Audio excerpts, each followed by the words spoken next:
Football fever, baby! Oh my god, boys, we are back. 25-26, let's go, baby. Holy shit, I am so excited for this to start, to get this ball rolling. I am so gassed, so gassed.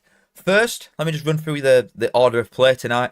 So, from now until roughly 10 to 8-ish, we'll be doing a transfer, We're going to be doing a Composure. From now until 10 to 8, we're going to be doing the Championship transfer roundup. Okay? And from that point onwards, we're going to put as little stuff on. Like, let me just show you it right now.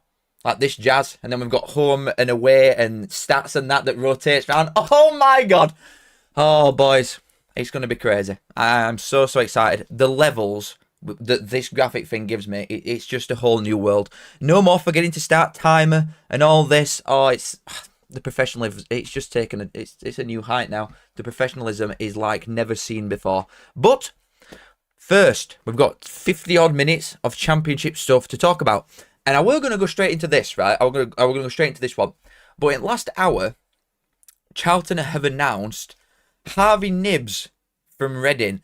I don't know what the fee is. That is a complete guess. I saw a reported £1.8 million had been rejected or he'd failed his medical. There was some bullshit going on, weren't there? And there was some bollocks going on.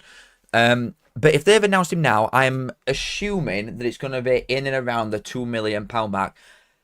How? If any of you follow me on Twitter, you'll just see what I put out. I don't understand where teams are getting 10+ million quid to spend on transfers. I don't get it. I'm genuinely lost. I'm not understanding it. Because, and a lot of Charlton fans, right, I'll just put this one out there, they're saying, oh yeah, we're owned by multi-billionaires. Which is, it's one thing in itself being like owned by multi-billionaires, because so are Barnsley. So to a certain extent, they've just got to want to invest, which ours don't, and theirs clearly do. But also, the FFP is more slack, / don't even exist in League One. I know it does go off the money you generate now because Barnsley's owners come out and said, oh, well, other teams in League One are going to be massively affected by spending money. But then obviously Birmingham come down and spent £30 million. And they generate good money, but it's not that much. Huddersfield are spending, what, 6 million quid again? Season after last. Are they making that much money? Like, how have Charlton, having sold, I just said this one, having sold nobody, no one, they've sold no one. They've got money for no players. The players that they've let go are... well, they've not let him go, but Thierry Small went to Preston. And the rest of them that have gone, Chuck Sanike, not going to be on good money. Danny Hilton, retired, not going to be on good money. Some guy called Tenai Watson, he's not even got a club yet, he'll not be on good money. None of these lads are going to be on loads of brass, so it's not even like they've freed wage bill up. And the players that these have brought in, plus Harvey Nibbs, Charlie Kelman, about 3 million quid, Rob Apter 2, Alafe 1.5, Kaminsky 1 million quid, Costello from Blackburn about 750. Amari Bell and Sonny Carey both free transfers, but they bought Reece Burke as well from Luton. No idea how much he cost. And then this is about 1.82 million quid. Where? TV money goes up £10 million between League One and Champ. I didn't think it was that much. I thought the general structure now, I might be completely miles off here. I thought it was about 1.5 in League Two, then about just under £3 million in League One, and then it goes up to about 8 in Championship. I didn't think it were a 10 million difference between League One and Champ, because that's just crazy. That is absolutely wild. But still, like, even just disregarding the actual amount that they spent and just focusing on this one purely, that's a great signing. That is a great signing. 14 goals, 6 assists for last season for Reading, who, like I said in the video that I did yesterday, or the live that I did yesterday, they've got some very talented players, Reading. Like Harvey Nibbs, Lewis Wing at middle at Park scores a lot as well, but he's a little bit older, he's about 30, whereas Nibbs has got the resale value on him. Defensively, obviously, Bindon, who is rated as a top Championship centre-half, for example, going to Sheffield United on loan afterwards. And Bengal's gone to QPR on a free. So they have some very good players surrounded by all that odd bit of like children. So the players that did well for Reading, I think are really good, is the point that I'm trying to make. We're not looking at like some R8 players here. I think he is quality. Seriously quality. And that goal return just says it all. Like, he's not even on free kicks, look, because Lewis Wing's on free kicks. He's not on pens. This is just pure genius. Where he's getting his goal contributions from. It's absolutely wild. It's such a good signing. I mean, Charlton have effectively got in a full new team, which we needed. I can't sit here and like criticise it because I think it's exactly what they needed to do. The team they come up with had the odd bit of like top quality that could have acted in this division, like Jones, for example, centre half. Obviously, Thierry Small, who were theirs, but has now gone. Like a couple of the midfielders are all right. But grand scheme of things, across board, this team that got promoted against Leyton Orient were nowhere near good enough. So they need to go and make, 8 changes at starting 11 if they wanted a chance anyway. Nibs was on pens. I'll just shut up then. I'll just shut up, honestly. What do I do? Honestly, I just come on, I just press live and just set first thing that comes to my head. I'm just absolutely waffling again. Lewis, thank you for the 5, my friend. Long time watcher, first donation. Sorry for taking so long. Buddy, you could sit here and just chat for the rest of your life. You don't have to give me money at all. I get money from people that just watch. YouTube pays me. You do not need to. I appreciate it, don't get me wrong, I really do. But you do not need to donate if you think that's like a thing. I will just read your messages out. Like this guy. Looking forward to tomorrow. Argyle 3-1 win or 6-0 loss, I think. 2 apiece. Like I've read that out and he's giving me no money, the tight bastard. But thank you for the 5. I really do appreciate it. Keep up the great content. Dylan Lowler and Ruben Colwell to have breakout season. Ruben Colwell's been about for a bit, hasn't he? He's still like a young lad. But I think he's been about for a bit. Also, Cardiff's team going into it, because I saw that you announced before I started this. This was a couple of hours ago as well. Like, Cardiff have obviously announced that, what's his name? Centre-half Chambers is going to be captain, isn't he, for this season. I really, really did think that he were going to get a move. Maybe not even for like football ability-wise, but just purely on wage aspect and that side of things. He must be on 10 plus grand easy, even with like wage cut from getting relegated. It's crazy. It is crazy. Like, God, I know they come down last, so realistically, why should they be near top? But they've not lost anybody apart from O'Dowda. I don't know, they've not done anything either. But that team that they've come down with is probably like top 6 standard. I just do think that you will sell more players as it goes on. But thank you, Lewis. I do appreciate it a lot for the 5. HC, my man! £10 towards new mullet. Well, it's actually £9.99, you cheapskate.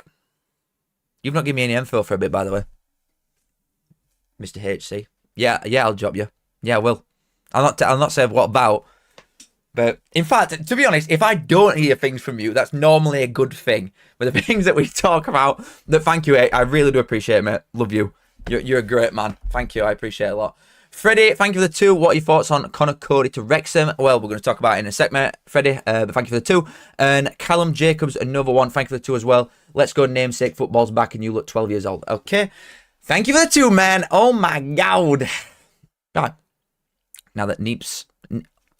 What's happening to me? Neeps instead of Nibs. Right, we've addressed Nibs, like, vaguely. I do think he's going to be really good. I think he's one that could easily act this. And even if, so the worst thing happens and Charlton just immediately get relegated, they've got so many assets now that they almost just can't even lose, especially with the ages that they're at. Kelman's 23, Rob Apte's 22, Olafe's 25. They've brought some experience in with like Amari Bell and Kaminsky and that. Sonny Carey's 24, Nibs is 26. These lads, you're all going to get big sales on the back of them if you go down anyway. So, Charlton are in a win-win situation regardless of what happens. But with Nathan Jones in, and I don't want to give too much away because, to be fair, I've not even filming championship predictions yet, so I can just say it now. I think these will stay up.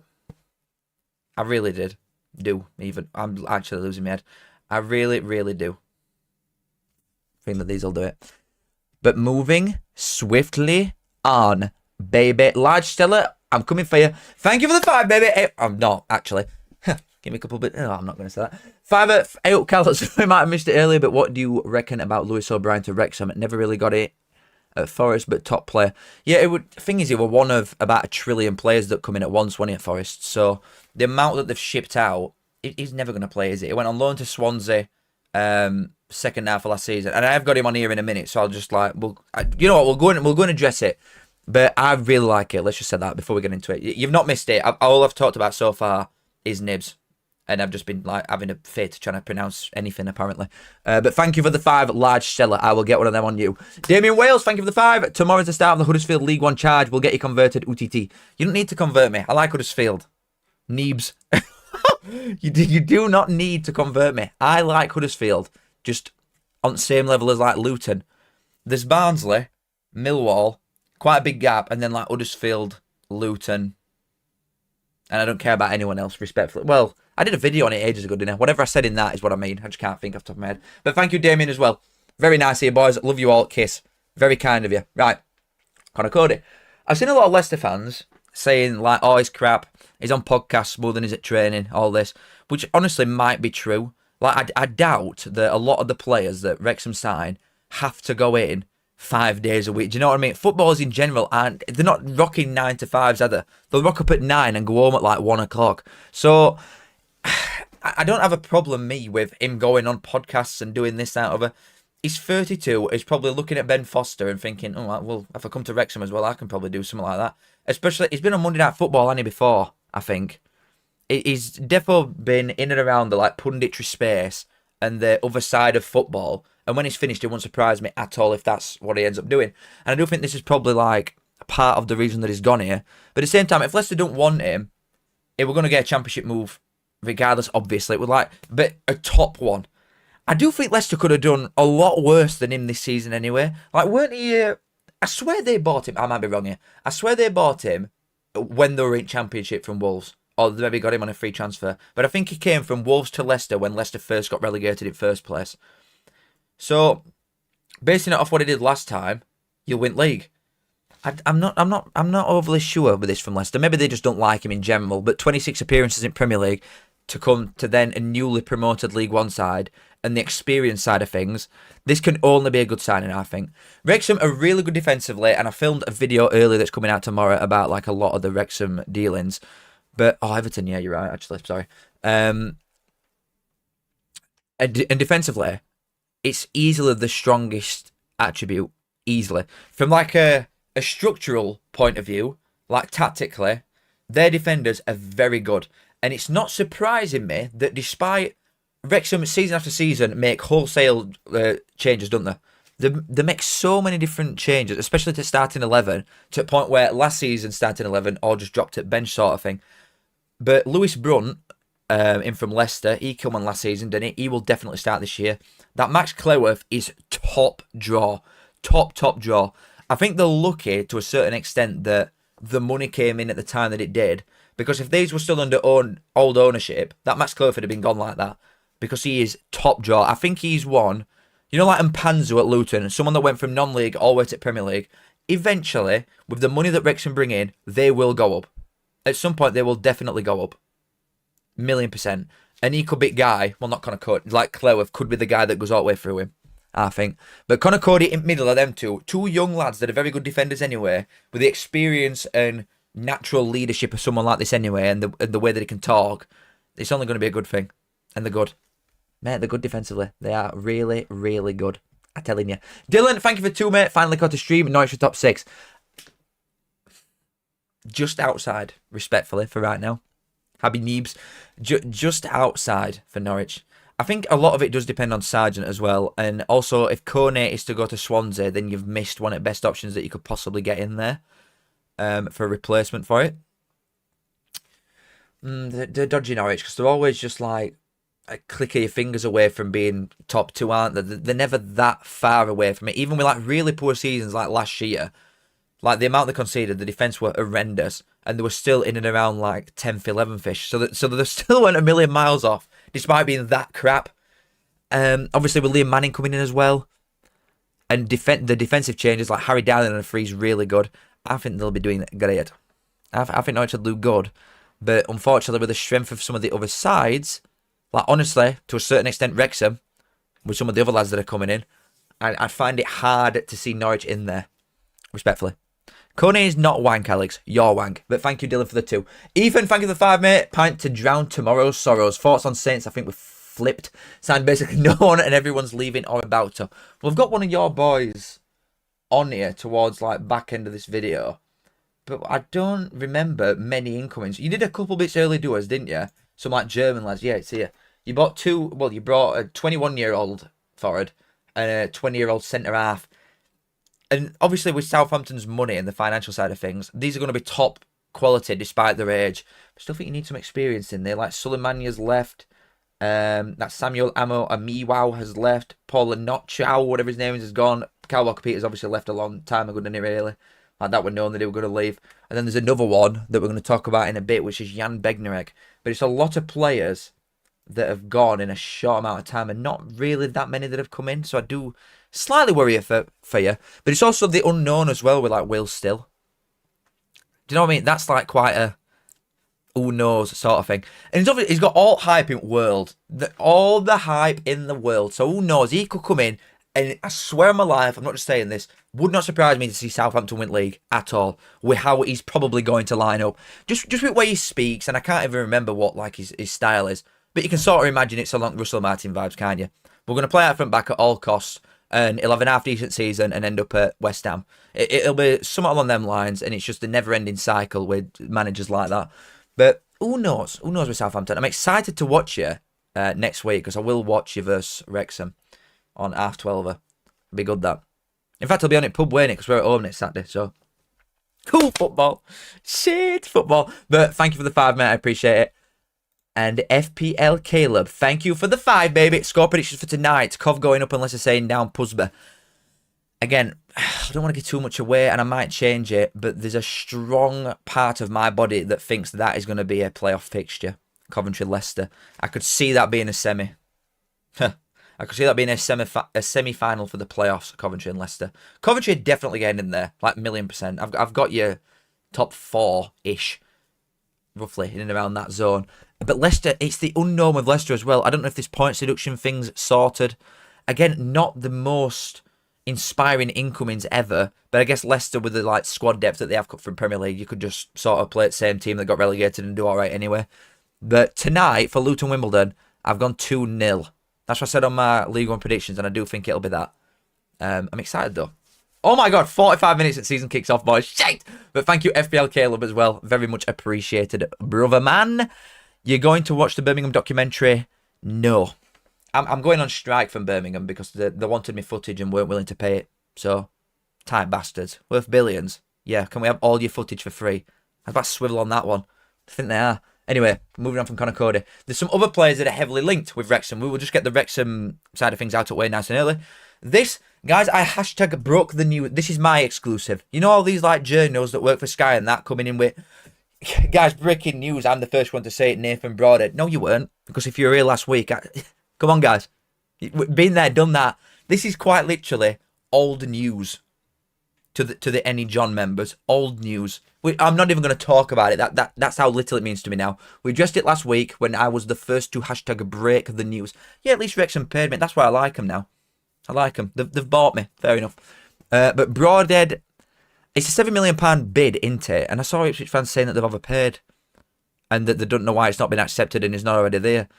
But, I think this is just a fantastic sign.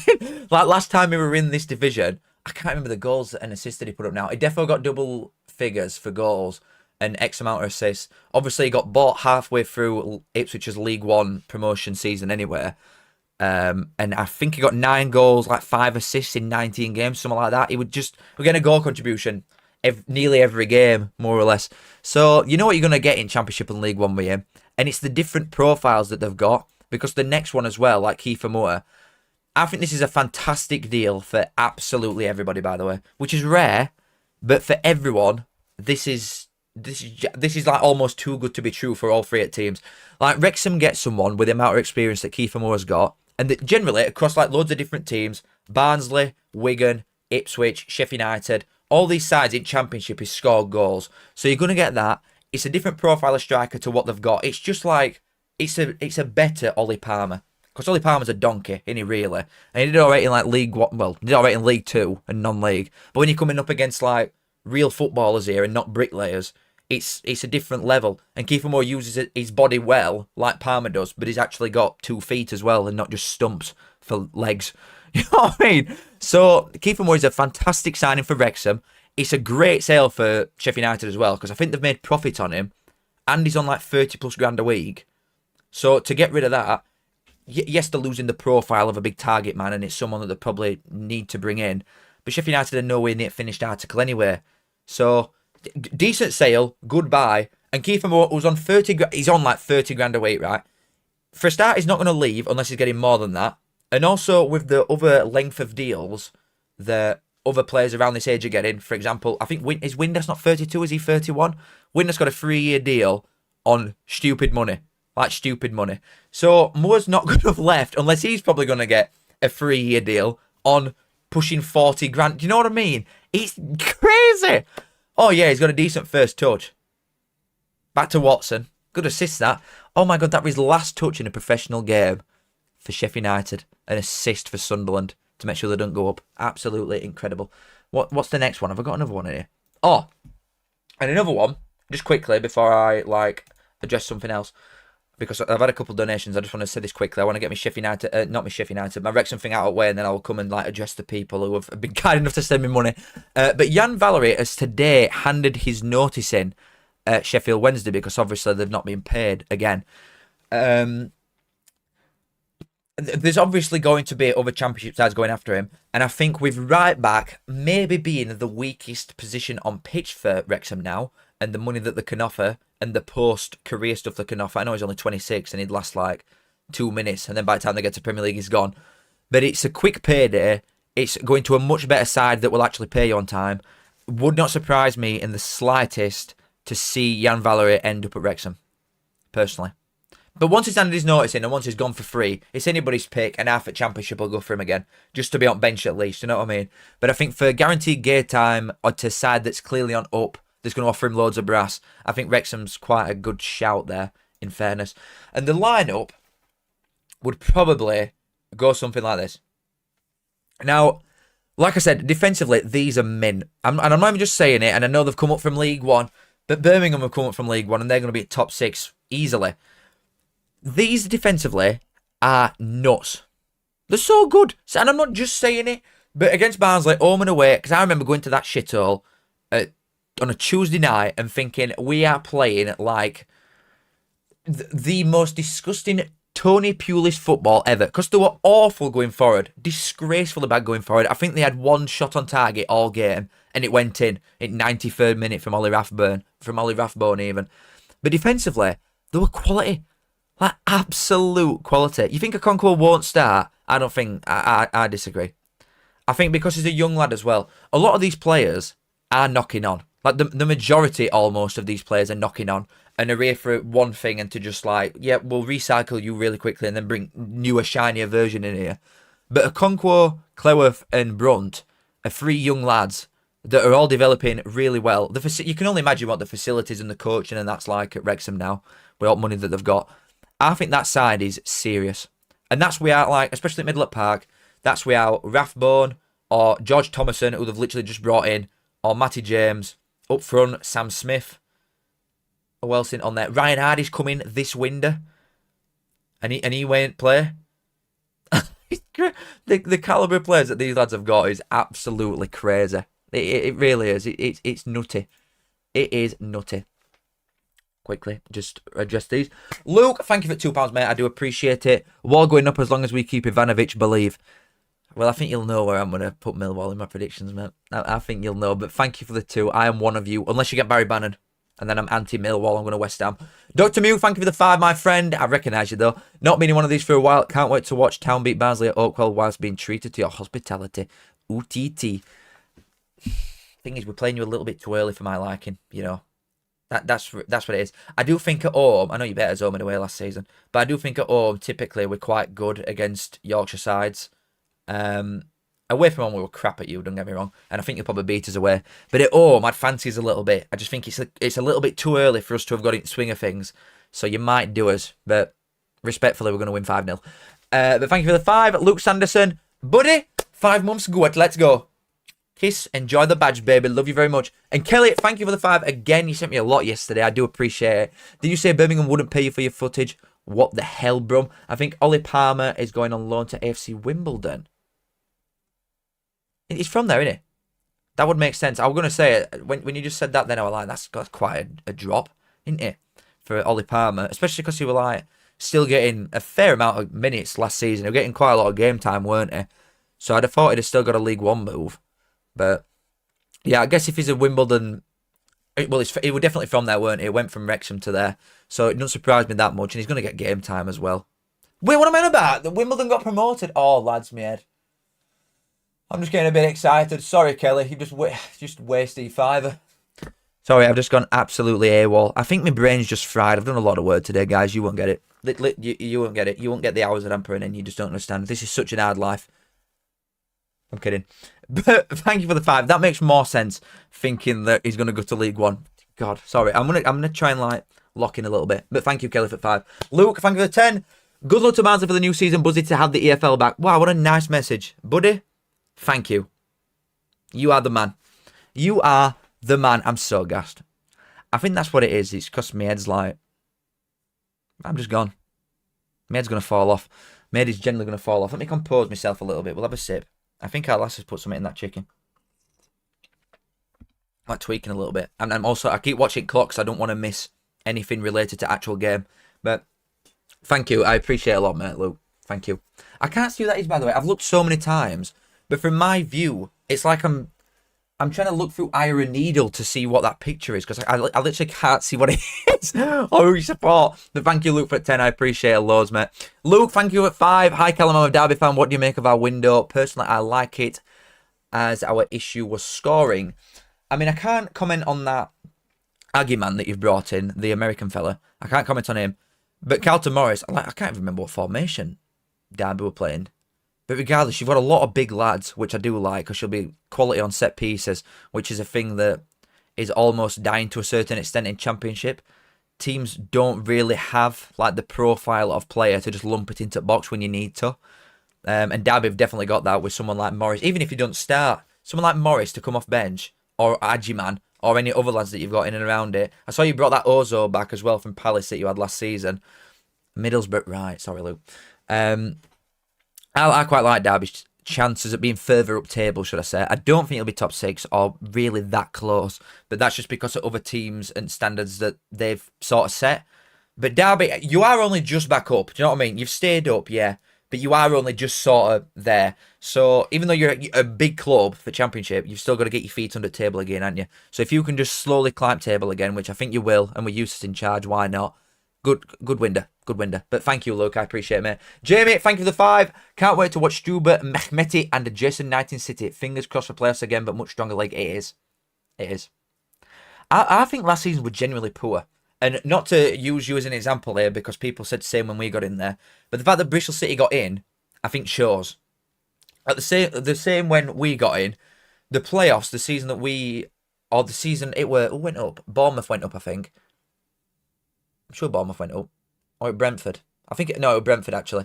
There were Brentford, Bournemouth, Swansea and Barnsley in there. And you weren't getting your like bigger sides in there. You were getting sides like that.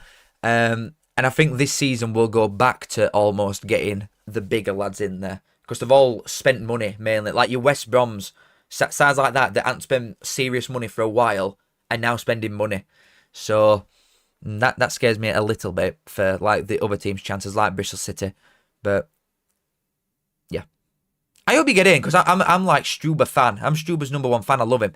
I have like certain affiliations with ex-Barnsley people going elsewhere, like DK at West Brom. I love the boy. Struber, Ismail, all these boys, I'm sort of looking out for you to do quite well. I just don't think he'll do as well as this season, personally. But thank you very much for the 5. Javier, thank you for the 2, baby. Have I missed any Charlton chat? Only on Nibs. If you go right to start a video, I'm assuming you can do it even though it's live, then I talk about it there. But thank you for the 2 as well, mate. But that's all I've got for Charlton, I believe, for this week. You did a lot last week, didn't you? And Luke, thank you for the 5 as well. Rian Brewster, we bought just today as well. I think Eustace wanted 3/5 back formation. That might take a bit to adjust to now, if that's not what you were playing before. He weren't playing that at Blackburn, were he? I mean, Callum Britton is more of a wing back than a full back, but I just can't remember off the top of my head. But a lot of things like Neebs. Shut up, James. Chuffing Neebs. Oh, yeah. I mean, it's a free hit, isn't it, Rian Brewster? He's going to be on a decent wage, but he weren't bought for that much money at the time from Sheffield United for laugh. It was definitely way too much, and respectfully, I think he's crap. Like, in all honesty, I argued him so much shit. I remember at the start of last season, and then we got Sheffield United at home in Cup. Bearing in mind, worst Barnsley team in decades versus the Sheffield United with parachute payments. I'm only saying this because certain people are watching. And then Brewster's touch, right? I swear it was his first touch at game in like 40th minute. Meet at camera away, up and net, scuffed it, missed. he's horrendous. He's genuinely crap. But fresh start might do him quite well. He was really good for Swansea at time. Obviously, when he was on loan from Liverpool. So who knows? There's obviously something there in him. But I'm not convinced he's the answer to any question at all. But thank you for the 5. Ben, thank you for the 5 as well. Keep up the good work, Cal. Enjoy your stuff. Any chance you can shout out my new podcast, Live, Laugh, Latics on Spotify. Guys, Live, Laugh, Latics on Spotify, baby. I'm assuming Wigan. Latics. Oh, but there's a few of them. Aren't Oldham Latics and there's a few of you in there up and around that sort of realm at world. But thank you for the 5, mate, guys. Guys, thank you for the 5, Ben. Boys, there's a lot of donations going on. I don't know why, but I appreciate it very much. And ladies as well. I need to start getting that shit in there. But thank you, boys. Right. We need to move on. Oh my god, I've got 20 minutes left. Right, Asmir Begovic, this is one that we can talk about quickly after the Wrexham side of things. Obviously, with Hermanson being injured at the start, not surprising to see Leicester sort of flex the wage capabilities that they've got. Because Begovic now is not going to be good, is he? Really? At this age. I know keepers go for a lot longer anyway. But we're not talking about Begovic of old. We're talking about this current Begovic that's a couple of years away from his pension. So it's a good short-term option, and it's just not with the Neebs. It's a good short-term option, whether he even starts, because they might start that Polish fella instead while Hermanson's injured. But to go and get someone like this, I do just think shows the levels in wages, because he's going to be on loads, coming from Everton and the career that he's had and the clubs that he's been at. He's going to be on a lot of money. So I think that just shows that Leicester are sat on quite a bit, regardless of what they've done so far, which isn't a great deal. Alfie Doughty to Millwall. We've touched on this as well from the Luton side of things. But he's a Millwall boy, innit? I know he come through at Charlton, but he is a Millwall boy. I think this is fantastic. I think this is a fantastic signing. Especially, like, chances created. And I saw someone, like, run through his stats on why it's so good. I've seen another guy say Neebs. I'm going to lose my head. I might have to stop looking at that because it like ruins my, it ruins my flow when I'm like I'm talking about something. I look out at the corner of my eye and it says Neebs, and then I've just like got to carry on talking like normal.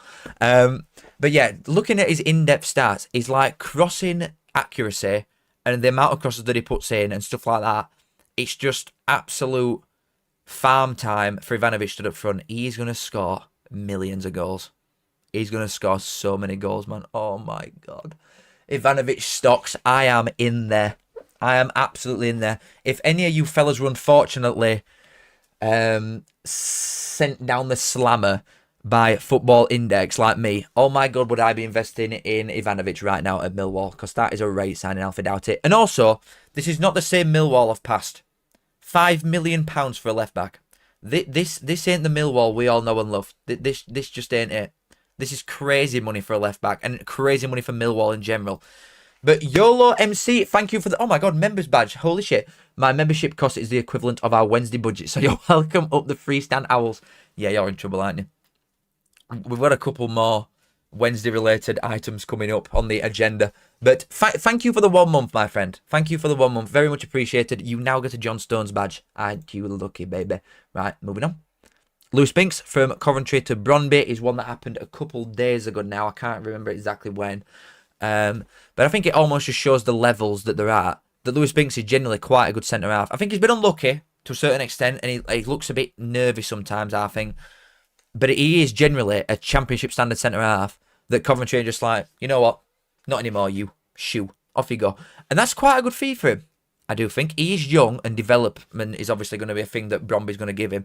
And I do think in a crap league like that, anybody could almost go there and look good. So it won't surprise me in a couple of years to see him come back to Championship or, like, honestly, a Southampton or something, like one of them sort of sides. I think if he has a decent year or 2 years over there, he'll come back quite quickly. FPL Caleb, it says join next to my name.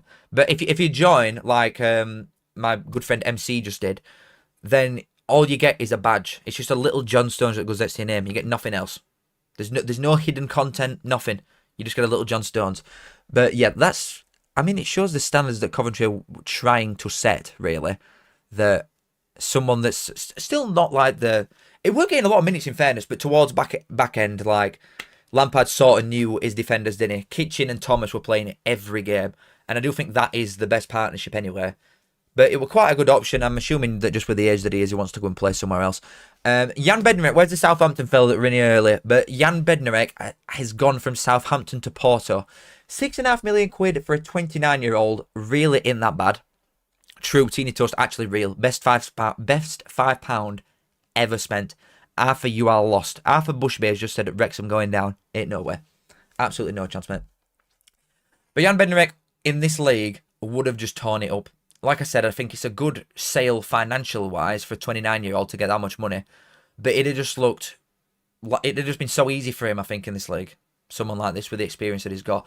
I do think, though, with the players that Southampton have been buying in the last couple of years, or, to be fair, Southampton's academy is really good in it. It's quite underrated, actually. But Southampton's academy recently has brought through players like Shea Charles. They've obviously bought certain type of players like Flynn Downs and... who's the other one that they've got? Centre-half, Ronnie Edwards, players like these, that they've then sent out on loan while they've been in Premier League, knowing what's going to come. You're not going to get games at Premier League and we're getting relegated anyway. So we might as well send you out on loan to come back, like new signings. It's not going to cost us anything for when we get relegated in first place. So someone like Ronnie Edwards, who went on loan to QPR in second half of last season, I think everybody should be buying stocks in that man as well. Get your opinions in now. Go tell all your mates before the season starts. You know what? I think it's going to be good next year. Ronnie Edwards. Yeah, seriously, he's a player. Because I'm telling you, everybody's going to be looking at him like Championships Van Dijk next year. He is sound. Absolutely sound. Very, very good at everything, really. And especially under Will Still. And if he is like a passing sort of manager, possession-based, yeah, Ronnie Edwards is going to thrive in that shit, I'm telling you. But that's quite strange. I can't make my mind up on what I actually think about that. I guess it does pave the way that Bednarek's gone for Ronnie Edwards now. But, yeah, he's a good centre-half for Championship, isn't he? Oh my god. I'm not even reading what I've just said. Listen to what I'm saying. Oh, no. Just move on. Move on, man. Oh my god. Famewo. How many have I got left? Let me just... Oh my god. I've literally got 15 minutes. I need to get through all these. Right. Boys, we're going to have to slam through quite a lot of them. Right. So first up, Famewo.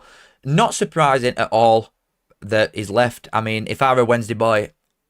And I weren't obviously a Barnsley fan. If I weren't me, and if I were one of you that didn't hate Wednesday, and I were at Chef Wednesday, I'd have had me noticing as well. I don't blame them at all for doing it and wanting to actually get paid the wage for a job that they're actually doing. But I do think this is quite a good move. Really, I thought it'd have gone a bit higher. It was one of Wednesday's better players. They did have odd bit of quality, surrounded by a load of idiots Wednesday last season, but all that quality is now gone. And I think Hull have got quite a good player there. I really do. I think Hull have got quite a good player. Another one that has left Wednesday, see, he's just a tosser. Callum Patterson has gone from Wednesday to MK Dons. He suits them, really. Absolutely no personality. Can't take a joke. Ugly. Looks about 50. Shitbag. Anyway. that were a loaded thing, that. Greg, thank you for the 5, mate. This is my first season watching proper football from here in America. Proper football? Good lad. You're learning quick. Have a pint on me for being my source of hashtag breaking news real. Actually real. Guys, if you want some breaking stories, and I dropped one in here earlier. If you want some breaking stories, just come over here, guys, to Championship and League One Lives. And then in about 5 days, some journal from Sky is going to report it as an exclusive. The absolute dogs. But who do you support, my friend? Is it a Wrexham Birmingham job? Or one at Big Lads? I quite like that they're supporting Wrexham and Birmingham, you know, all Americans. For like different reasons than normal. Like people that probably aren't traditionally into football in general or soccer are choosing teams based on just random stuff, aren't they? So I rate me. But thank you for the 5, mate. I do appreciate it a lot. And Louis, thank you for the 2. Bolton have agreed that I'm not even bothering. Thank you for your 2. Grow up. Moving on. Callum Britton. Barnsley got a sell on as well. Yes. Yes. More money that we're not going to spend. Hallelujah, baby. Callum Britton is apparently going to Middlesbrough. Now, last week I said about this as well, this reported thing that Middlesbrough got in for him. But I know for a fact that Sheffield United went in for him as well. I cannot remember the other team, but Sheffield United, I got told by an agent that Sheffield United went in for Callum Britton. So, believe what you want, I'm just telling you the truth. If you want to believe that or not, up to you, baby. But this is a good signing for Middlesbrough. I do think it's quite a lot for a right wing back with a year left on his contract for £3.5 million. I do think that's quite a lot, really. But in today's market, honestly, who knows? I do think he is almost a complete wing back as well. He can do everything, including defend, which a lot just can't. And I think he'll suit Rob Edwards quite well. They do need to make a lot more incomings and at a much faster rate than they are doing, because I've said loads of times, and when I do my championship predictions next week, like obviously the league itself, but also next Saturday's games, like the first game week, I think Middlesbrough are going to start really slow with the lads that they've brought in. They brought Alfie Jones, a defender, in from Hull. Abdullah Kante, some midfielder. That might be an acne replacement anyway. And the sold Josh Coburn. Dykesteel's gone. Johnny Howson's gone. I mean, he was about 100, but Johnny Howson's gone. They had a lot of loans last season that played quite a part, like Ben Doak, Ryan Giles, that Ealing Jr. from Villa, Iheanacho. They need to do quite a lot and fast, because it's two very contrasting styles, and they've not given him enough really so far to be able to do what he wants to do. So I think they could start really slow, to be honest, Middlesbrough. But that would be a good signing if they do get it over the line. Luke, thank you for the 5. Is it just me who thinks Birmingham and Wrexham will finish at least playoffs? Well, Birmingham are an absolute certainty, I think, to finish top 6.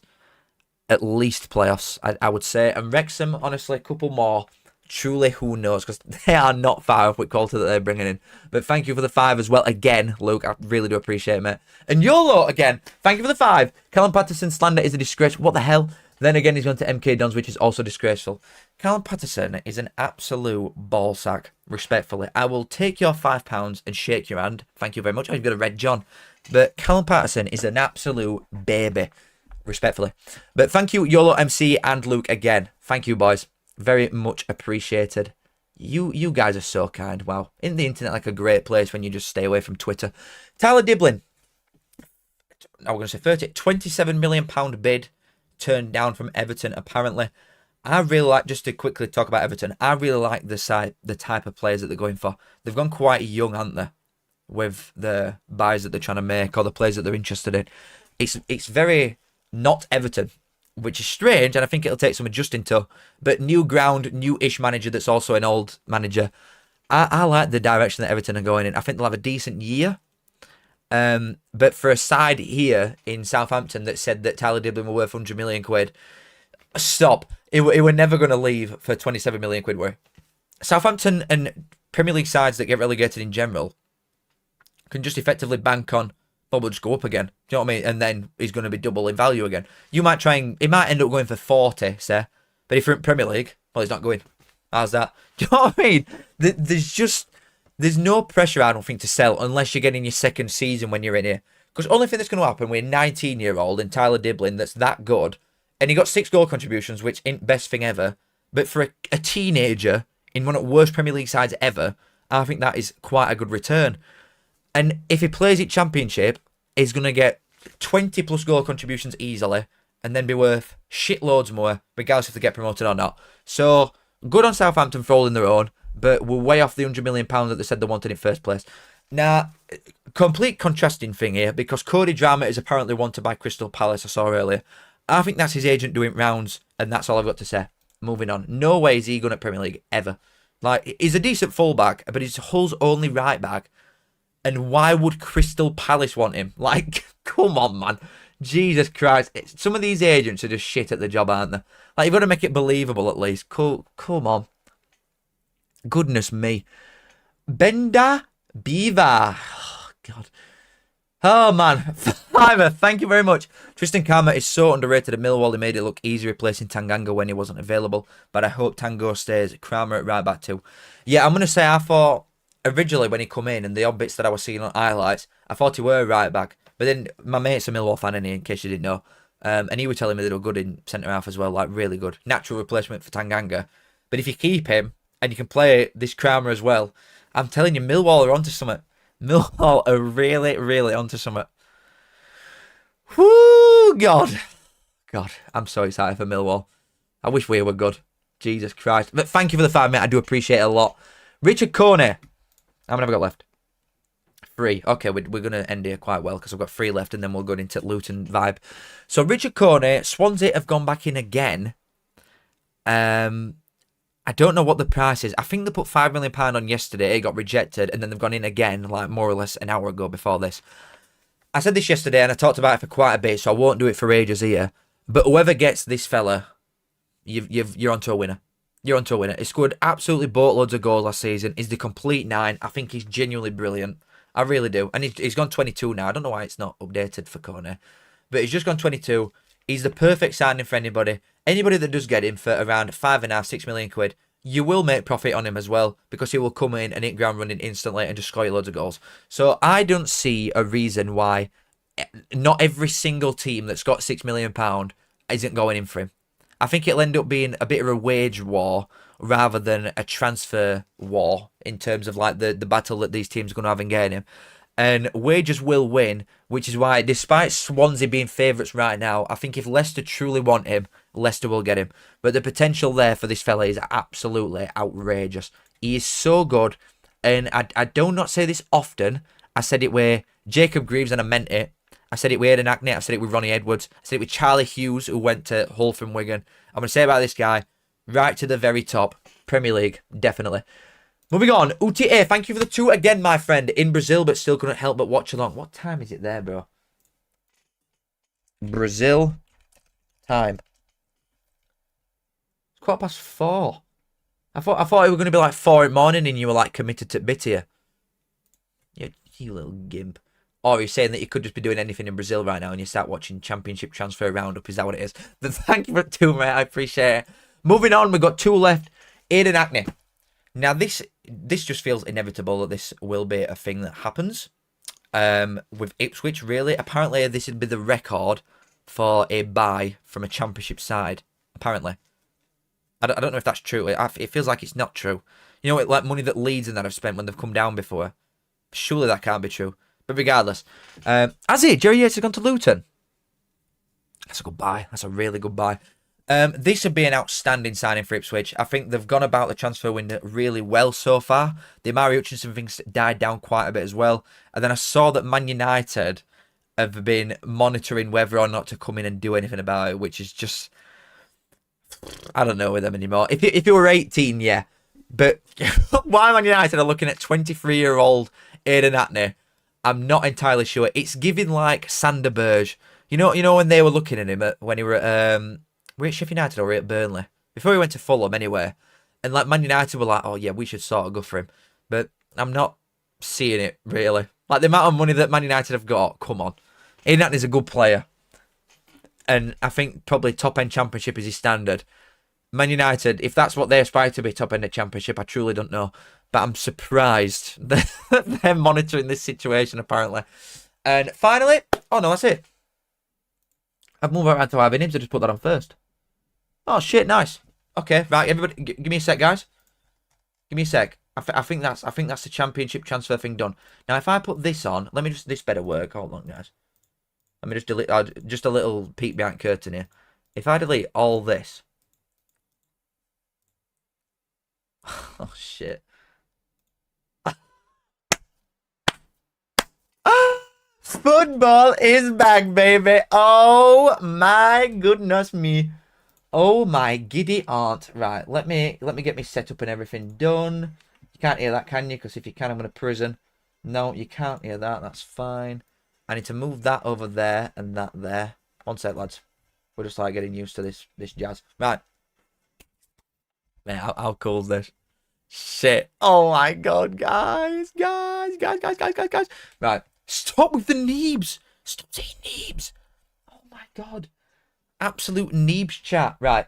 Luton's at first 11 for the opening game. Oh, Mads. Oh, Mads. Mads. I miss Mads. I love him so much. I love Mads. I absolutely love him. Right. Oh, shit. What have I done there? Am I still on? Just pressed a button and it had it had a bit of a fit. Right. So I can put it on a carousel so it like moves around like this naturally. Obviously we've got match stats as well. Like, Jesus Christ. This truly is incredible. But looking through this, Josh Keeley, obviously we're going to start every day a week. Anderson, Naismith, that Makoso's started straight away. They've got a lot of other defenders, like Mark McGuinness. Is he injured? Surprised no Mark McGuinness in there unless he is injured. That Rue Walters was always going to play because he's a young lad. Liam Walsh at middle, yep. And Walsh and George Saville and Clark is in a midfield 3 is crazy. For this division, that is a nuts midfield 3. The amount of like Championship experience they've got combined is nuts. And then Naki Wells and Ali up front. Oh my god. That's a top side, that, isn't it? That is a top side. What a Wimbledon got cracking. Bishop in net. They've still got that Steven stood up front, but a lot of the team is new. That Seddon's still there. A lot of that team is quite new, so there's not a lot to say there, in fairness. Like, we will just keep the Luton one on for now, but I can put it on a carousel so it goes round on himself. Oh my god, guys, this is like... All you fellas and ladies that were here when I were manually changing score and forgetting to do time and stuff like that, I will not forget you guys. I will not forget you. I'm kidding. I've already forgot. Look at the standards we are setting now, baby. Look, _ thank you for the $11, man. Oh my god, thank you very much. Euros, whatever that is. Callum, two things. One, you got one team wrong for relegation in the League One vid. Burton will go down. Also, when will you make a video about Wednesday whole meme situation? I'm debating. McGinnis on bench, that's crazy. I am debating waiting until Chansiri goes to make a YouTube video on it. I've made a few TikToks on it. Pardon me. But I don't think I'd do a YouTube video yet. It does almost feel like just kicking them when they're down. And don't get me wrong, I'm loving it. Don't get me wrong, I want them to just keep going down and down. I don't want them to go bust. In fairness, I don't want them to go bust. But I want them to just die by 1,000 cuts and just be relegated slowly through all divisions and just never end in pain, which I think is generally more likely. Wednesday will not go bust. There's absolutely no way on God's green that this is ever a thing that could happen. They will not go bust. Absolutely no chance. But I just hope Chansiri stays, in fairness, and I genuinely think he will. I know they're struggling to put a side out to start the season, but I do think that Chansiri will just stay. I don't know where he's getting the little bits of money that he's got left from. They'll sell Charles. They'll probably try and sell... They might sell that CAD stood up front. Oh, no, honestly, who knows anymore? Who even knows? And I saw that EFL or FA are reportedly able to hold the money that obviously Wednesday will get from being at Championship, which if it is about 10 million quid, that obviously pays for him for ages, doesn't it? That gets them to January at least. But I don't see how that could be true. They can hold it to... They can hold it, so don't send it to Sheffield Wednesday themselves or don't send it to Chansiri, and instead it gets paid to the staff members that haven't been paid on time. And that is the right thing to do, in fairness. That is the right thing to do. And I think if that is to happen, then Chansiri will probably sell. But who knows? Who actually knows? And also, I would like to know who you think would go down instead, look, if you think that Burton will be relegated. I've got them down there. I've got them in some sort of scrap. And I know they were really good towards, well, second half of the season in general. But it's hard to carry momentum through when you've had 3 months off. So I don't think it will... I don't think it'll be a case of just coming in and hitting ground running. I do think the squad level is bottom 6, 7. And I think they will be down in bottom 6, 7. Do you know what I mean? No. FPL here. No. 400 grand a month. Is that how it's paid? Right, okay. Yeah, I saw someone say as well that I need to change my title and everything. I do. I have another thingy as well. I have another thumbnail done, so I need to change that now. One sec, guys. Change that. Luton. Oh, God, my mic's in way. Hold on, you're going to be typing for about 1 second. Luton versus Wimbledon.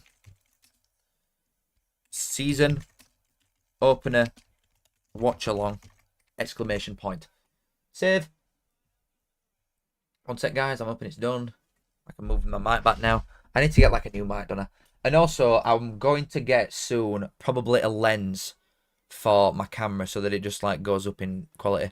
Because sometimes it goes like quite blurred. Because if I have to stay in a box that's... I'll do it for you right now. The box is that big. So if I like move my head over here, then it immediately starts blurring a lot of the time. So I need to get a lens, but they're about 800 quid for any half decent one. And to be honest... just don't want to like do that, do you know what I mean? Just like actually don't want to spend that much money. Look, thank you for the 6, my friend. Wednesday to Isthmian, here we go. Also, where is Chong for Luton? Good point. Where is Chong for Luton? That is a good point. I think Wednesday will end up going to... they'll obviously get relegated this season. This is my genuine prediction for Wednesday. They'll get relegated this season, which is an absolute given. And I think a new owner will probably come in halfway through the League One season. I don't think they'll get rid of Chansiri for ages still. I think new owner, halfway through League One season, but they'll have that many embargoes, and points deductions for not fulfilling fixtures and stuff like that because there ain't enough players, to a point where I genuinely think they will get relegated to League 2. I reckon they get relegated to League 2 and then immediately come back up, and then probably it won't belong to the back in Championship again. But I think they'll end up in League 2. I genuinely do. But thank you, look, again. Like, you've sent me a lot today, man. I do appreciate it. Thank you very much. Oh, guys, it's nearly time. It's nearly time. Right, cast your votes. Let me do a poll. Luton. I think we all know the likely winner here, but just in case anybody's got a crazy opinion, let me do that. Winner. Cast your votes for this game, boys and girls. Cast your votes. Oh, come on, Mads. Like, sitting here right now, I'm going to be completely honest with you. I like Luton. I do genuinely like Luton, but I want them to lose. Because Luton are a threat to promotion, so I want Luton to lose. But I think they will comfortably win. The quality difference between these two teams here is truly night and day. It is crazy. It's such a different level of quality that we're talking about here. One apiece, Matthew says. Crazy. I'm going to stop it in a sec, just so I can see the votes. I'm going to stop it now. Here we go. Luton 75%, draw 14, Wimbledon 10. They're probably in line with odds in general anyway. I think Luton just easily win. Respectfully. Look at the team that it's got on screen, lads. Please. Come on. Look at the team that they've got. It's crazy. Oh, man. Jesus Christ. Tasty69, thank you for the £2, buddy. Hi, mate. Opinion on Bale buying Cardiff. It's not happening, is it? I thought it put like a cheeky low ball in, but I don't think it's happening. You need new owners, though, don't you? You do need new owners. Perfectly legitimate stream you got up here. Holy shit. Well, I'm on Now TV. I wish I weren't, honestly, because it's crap. Cardiff do need new owners, to be honest. But I don't think it'll be Bale unless he comes in with some consortium or something. Because I've not seen a lot of it, really. I mean, I've not seen a great deal. Apart from the initial bid, I've not seen a lot with that. But thank you, Tasty. I appreciate it a lot. And like I said, you definitely need new owners with state. I mean, the fact that idiot that you've got in charge here tried to make you wear red, or did make you wear red. Like, come on. Come on, man. It's showing the lineup now. Oh, I'm so excited. I'm so excited. I'm so gassed. Football. Oh, my God. Shall I?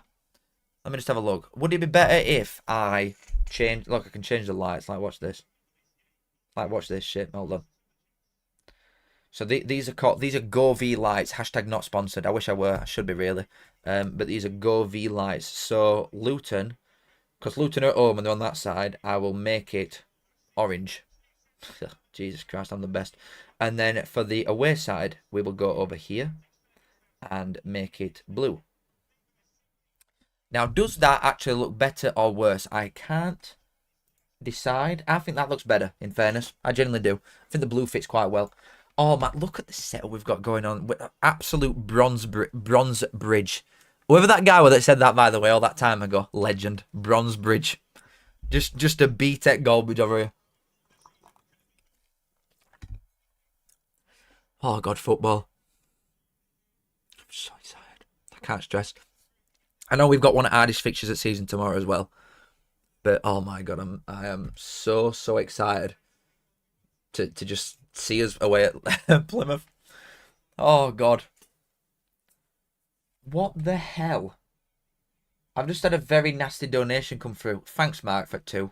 You probably owe me more than that anyway. Just for speaking to you, I should be getting paid more than that. Callum Fowler is the worst golfer ever, Uncle Mark. True, in fairness. Like, it actually is true. I am crap. I think it's because the... Hold on, let me move the light like that way. And it might make it a bit less crazy. I am the worst golfer to ever grace this planet. It's true. It's true, guys. I'm better with my feet. That's what it is. And also, I'm not an old man. Like, naturally, a lot of things you peak out at about, like, late 20s, don't you? But golf, it's just like, longer you go, and more money you've got, it's just better you are. It's a pay-to-win sport. It's ridiculous. It's never been a sport, actually. It's disgusting. Thank you, Mark, for 2, and I will be going again. Bubba, thank you for the 5, mate. Will you watch the Blues documentary, pal? I'm a Blues fan, by the way, and love your vids. I won't. I said this earlier, Bubba. I'm going on strike from Birmingham because they won't pay me for my footage. They thought that they could just come and take it and then just have it. No. I do not think so, baby. So they won't pay me, so respectfully, I'm just being tight and not watching it. I'm holding back my viewership. But thank you for the 5, mate. I do appreciate it. And in fairness, I do think you'll be right at the top of the championship anyway. But thank you for the 5, my buddy. Oh. What camera am I running? It's a Sony SZ1F, something like that. Thank you, Bubba. I appreciate it, mate. Once you hit a certain age and tax bracket, you automatically become good at golf. Well, I'm halfway there. We're off, boys. 20 seconds in. Oh, I'm going to be a little bit behind. That's a little bit scary. But we are off. 25-26. God, we're old. Oh, my God, we're off. So excited. New scoreboard's honking. You what? You joking? Right, I'll put it to the jury. There's 2. Tell me which one you prefer, guys. Tell me which. Just say, like, top or left. And I'll take the first, like, 20 answers as an average. And then just immediately keep that one on. Wimbledon have set to... Oh, the new... Oh, you're on about new scoreboard for this? Oh, the Sky one. Oh. You're on about the Sky one. Yeah, I don't like it. I'm just going to say I've seen that now. It looks like it's all crammed in a little bit too much, doesn't it? Oh, it's quite 50-50, this. Oh, very 50-50. Shall I be deciding vote? Which one do I like out of them? I think if I put it... Oh, I can't decide. Let me just move that there a minute. It leaves a bit too much of a gap there, though. Do you not think? If I put that one on.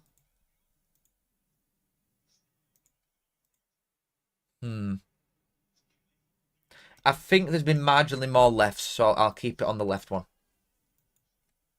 Sorry to any top enjoyers. Really? Okay.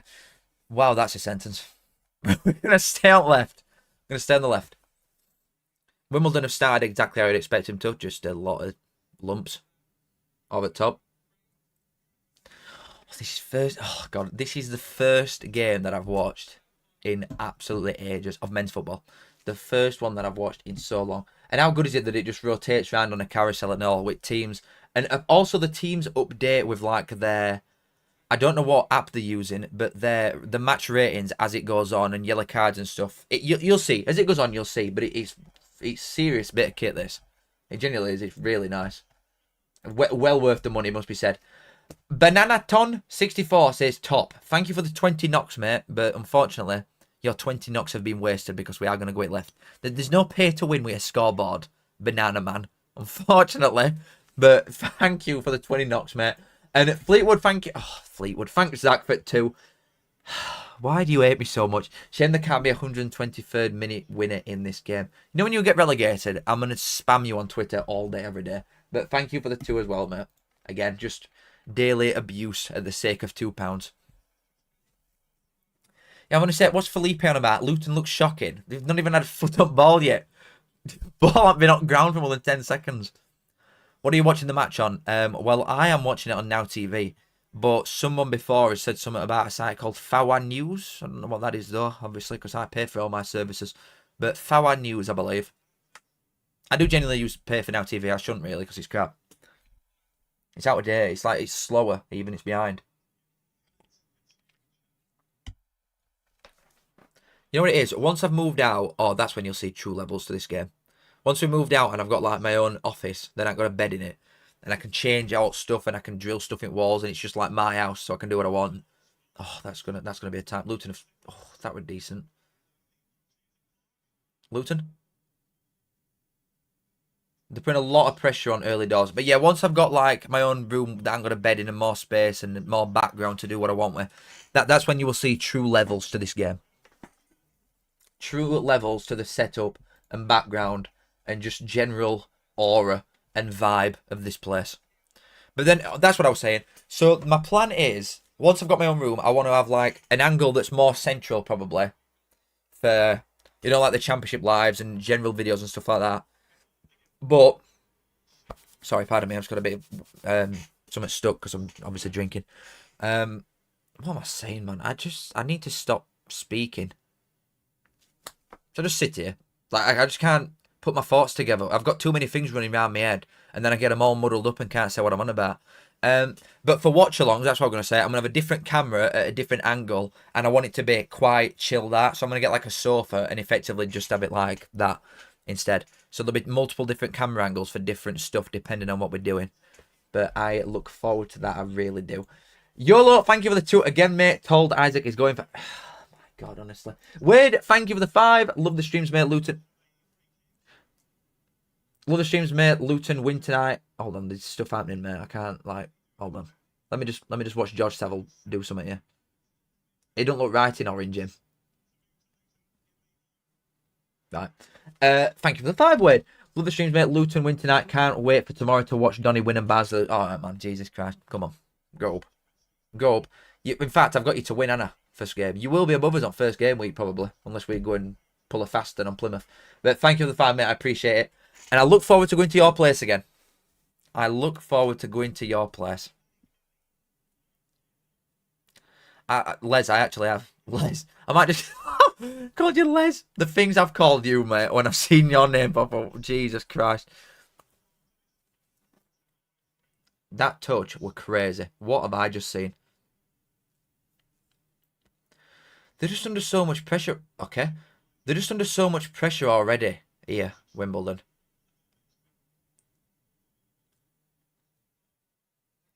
Does anybody truly back Wimbledon for this game? Like, truly? I think it's just a lot of change at once for him to start quite fast.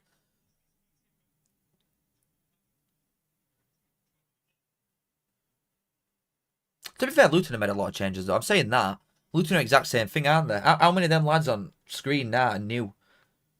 Quite a few, in fairness. But majority are new lads, aren't they? I do just think middle at Park is really good. Do you know what? The middle there, it's crazy, isn't it? The standard. Walsh, Saville and Clark. Barnsley mentioned! Guys, anybody hear that? Barnsley mentioned. Holy molars. Oh my God, he's going to get a great reception when he comes back to town, you know. Everybody loves him. Such a nice fella. How many players in history have done a video where they sat on pitch crying at leaving Barnsley? Like, he loved us that much, he was sat roaring in video. What a boy. He's such a nice fella. I wish Mads the best, but I would like Wimbledon to win this game. Respectfully. Barnsley mentioned. I love stuff like that. Nice, Cal. Don't rate Walsh always gets a red when I watch. I agree. I genuinely do agree with that. But Luton really like him. So obviously the things that we're seeing are different to like what Luton fans see every week. Because they really do rate him. And he's a good player, like technically he's good. But I agree, he can be a bit of an hothead. He got like, did he get 3 red cards last season? Shut up, Zach. Honestly, you're beefing with Wimbledon, Zach. Alright? Peterborough are a bottom dweller this season. Don't speak to me about top end of this league. Because you're not there, buddy. You're not there. Come on, man. Uh-oh. Wimbledon. Oh, my God. See, that's what I mean. The quality's just not there. They did well with press there. And teams that haven't got that much quality, like Wimbledon obviously aren't in this division, you've got to rely on, like, the athleticism, really, to try and win games and the press and stuff like that. But they are shoving a few men forward. They look quite fit. Early doors. I think they've been scammed there for a corner, though. Gary Weaver. I don't know the names of these fellas. The one that's doing it now is one of the best ones. He's really good. The main one. I can hear him, like, vaguely. Time is a minute off on my totally legal stream. I'm hashtag fuming. Well, I am literally on a perfectly legal stream, and mine is still 22 seconds behind. So, that's what I mean. Now TV, hashtag would not recommend, unless they sponsor me, and then I would recommend it heavily. Will you ever do outdoor videos, Neebs? I've had enough. Oh, it shows passes and everything. And passing accuracy. Look, Wimbledon's passing accuracy. Oh, God. Hold on. Luton put quite a bit of pressure on first like 5, but then it's been quite even since, hasn't it? Yeah, this guy's good. I like this fellow that's talking now.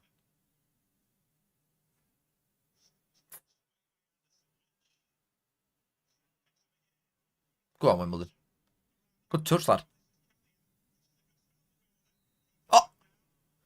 Oh! Why are you all saying Luton screamer and goal and stuff? It says the score, you Dunstables. Oh my god. No, JO702, probably not, mate, no. I doubt it.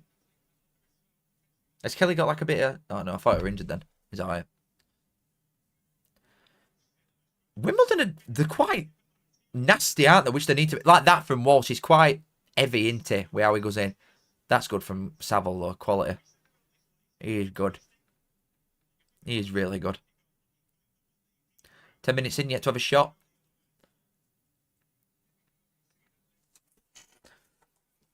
Is atmosphere good, by the way? I can't hear it. You all, it was one person. Yeah, I have just been one guide. I have been one guide.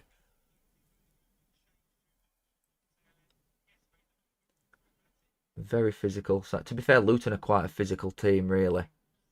But they've got just like the perfect mix of both, Luton, which a lot of sides just don't. Like Huddersfield ain't got that either. I don't think Huddersfield are anywhere near as physical as Luton are or can be.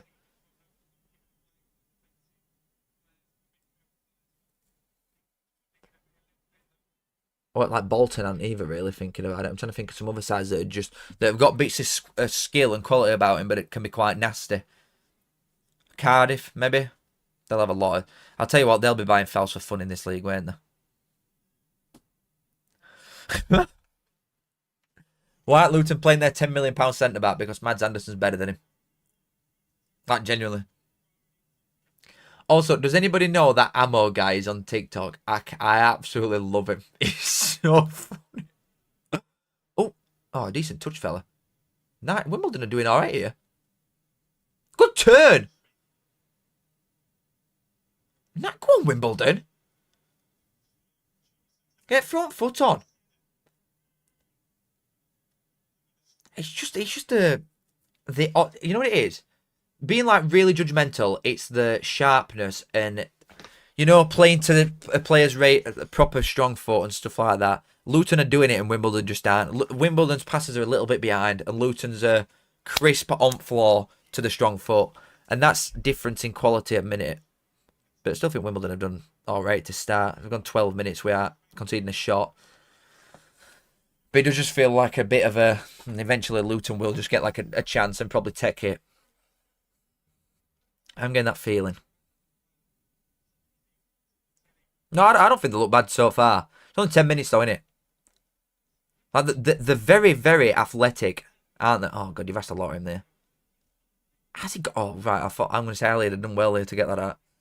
Yeah, I will be doing... I'm not doing the Fantasy EFL one because I just don't like it as much. But I'm doing an FPL. I just haven't sorted a league out yet. I'll probably do it in the next couple of days. Even though it takes literally like a minute. So it does update with like the... This is sick. This is absolutely sick. What you got for a coupon tomorrow? I have no one because I can't bet. I'm going to... Well, we're looking to buy an house. This time next month, we're going to look to buy an house. So... I can't gamble. So I've not been able to gamble in June or July. Not good. And I'm not doing it wrong. I'm not Saturday like itching, like tweaking out. I need to put one on. But it is like the Saturday, especially next week when I go to pub with my mates for Barnsley game. And everybody's like doing it. I'm going to be like... I'm going to be tweaking out a bit that I can't just put a fiver on. Unless I might just get one of them to do it, in fairness. I have not got a mullet, so... I do think as well that Saville will probably take control at majority of Luton's games. Once it settles down, which I think it has done more or less now, like Luton are back on front foot. Oh, to be fair... Oh, that's quite... Is he getting card out there?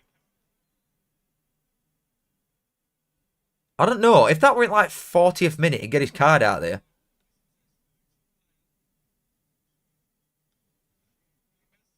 Oh, you... Come on.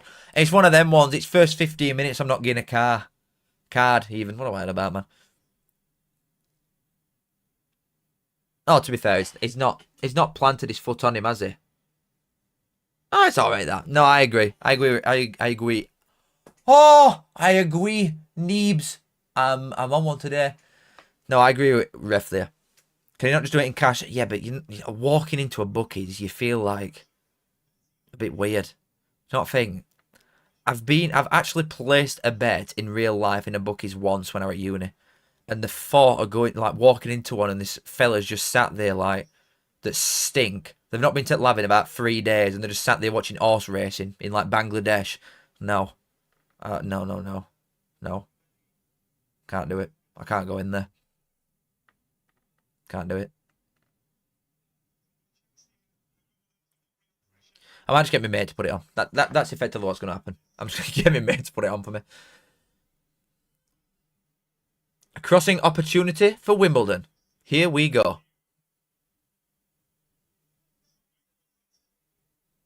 Decent ball out, back stick. A little bit high. Come on, Luton. Wait, have I cursed it by streaming it? There's absolutely no quality on show so far, apart from odd little bit from Savile.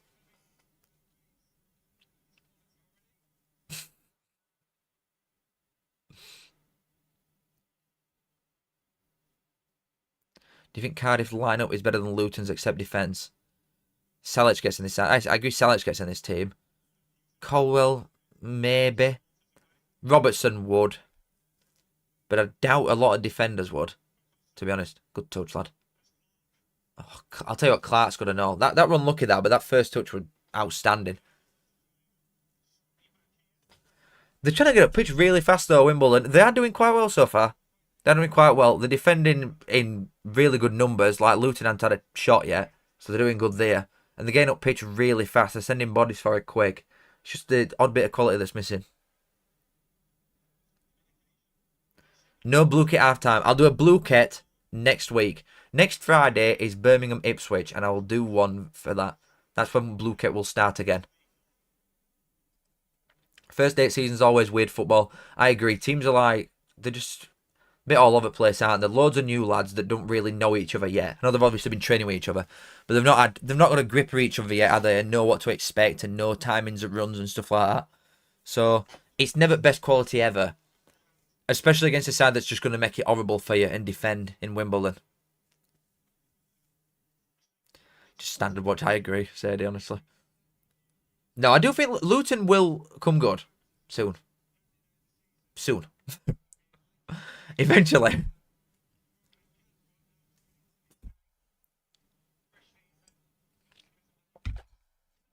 Foul News is great. I only ever, well, in fact, I've never been on Foul News in my life, but if I were to go on Foul News, it would only be for Champions League. Because I refuse to pay for BT. That's just taking piss. They're just sending, it's lump of at top, and then loads of blokes just sprinting out. It's just Sunday League football from Wimbledon, this. But it's okay. It's okay so far. Yeah, that's a good point, Adam. Everybody calling it shit. We are 17, just gone 18 minutes into new season. Football's crap. Just get me foot rest out a minute, hold on. Ellen, what do you think about County signing Dodgson? I like him. I do like it. I quite rated him when he was at us. He only got an handful of games off bench, but he looked alright then. Please tell me where QPR finishing next season. You'll have to wait and see. Is he not offside? No. I wonder how many Naki Wells gets in this division, by the way. Ali looks keen, doesn't he? Just wants to make stuff happen. I don't think Naki Wells will get loads of 90 minutes this thing. I do think he'll get probably subbed out at 70 a lot of games. I remember watching that Sadie. 12:30. It was... it was definitely on Sky. I remember watching it. And Reading looked mint. It weren't a case so much of of Birmingham looking bad. But that first game last season, Reading looked really good. Reading looked up for it. They had that lad up front. What's his name? Him who scored against you. I think they've released him now. Some fella up front that were like crazy. Like he could have scored about 5.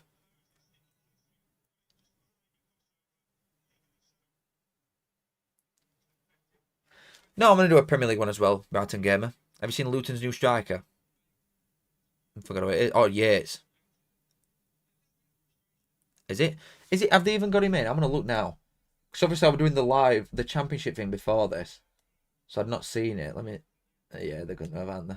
I think yeah, Jerry. Yeah, that's a really good signing. I wonder how much he cost. I wonder how much he cost. You know.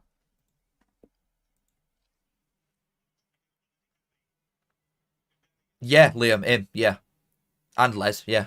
So it is something like that. Ooh, I'll take good shimmy, lad. Oh, I did well there. Oh, Luton have won it back quite well. There's not.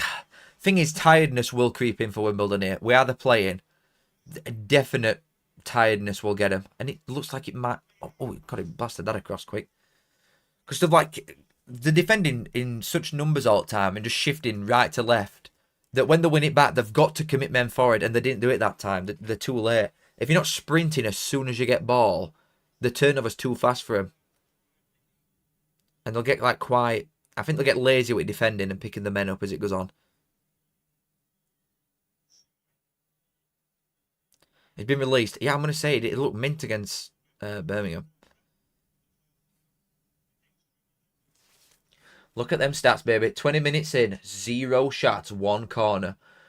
Yes!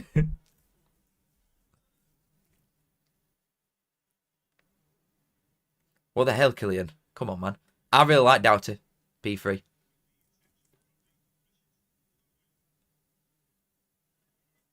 Zach, I'm going to ban you.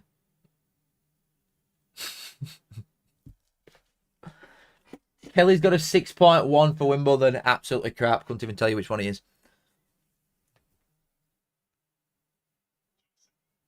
My timer's like a minute in front. For me, it's 22 seconds in front.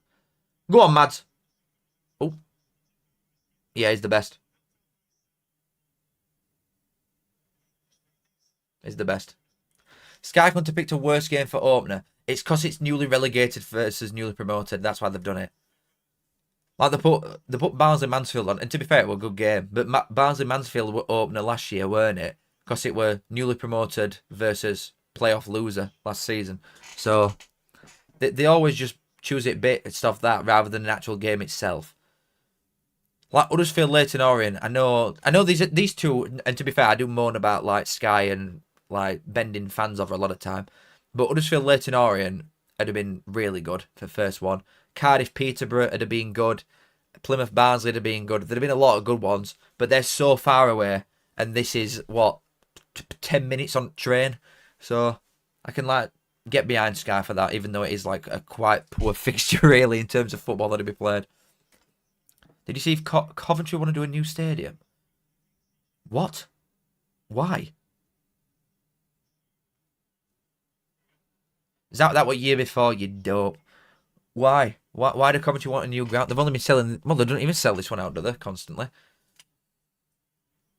They've only had fans in for the last like 3 years.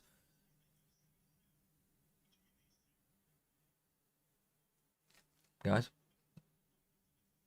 Stockport Bolton. Yeah, they've got that on at 12 on Sunday though, aren't they? So that one is on Sky as well. But yeah, that'd have been good for. Yeah, they could have just swapped them round, I guess. Stockport Bolton have been a really good one for opener. I've not seen Birmingham's Sadie, to be fair. I looked at. Obviously, I saw Barnsley's. We've had a couple moves, but no crazy. Good press from Wimbledon there. Good lad. I'll tell you what. Good press that. This. Oh, it's a bit too floaty. Good graft though there. Good man. Forgot what I was saying. Oh yeah. I looked at Sheffield United because they've had an additional 9 moved. It's like every other game is on Sky and it's been shifted. So some are, in fairness, are Tuesday nighters, but the amount of like Fridays and 12:30 Saturdays and Sunday 12s, it's crap. It's so crap.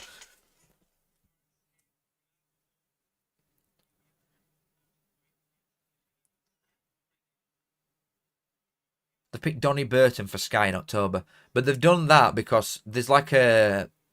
Uh-oh, Luton. Oh, not good defending, mate. That were really good.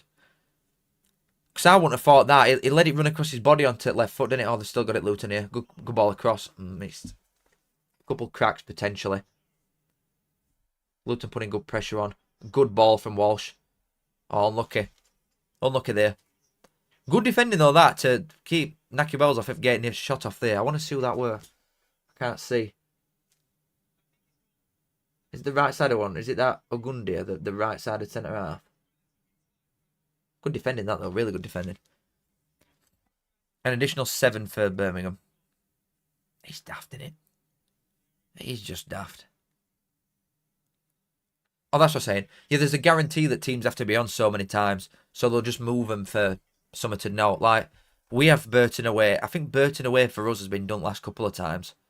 And it's just, it's a local-ish game, so it don't affect fans at all. They know nobody's going to watch it because there'll be championship ones on that are better. And then it just gets Burton out away for a game that's on Sky. You know what I mean? It's just stuff like that. It is a bit pointless. It's just for the fairness aspect on it, innit? Because home teams get more... Oh, he's bought that well, Walsh.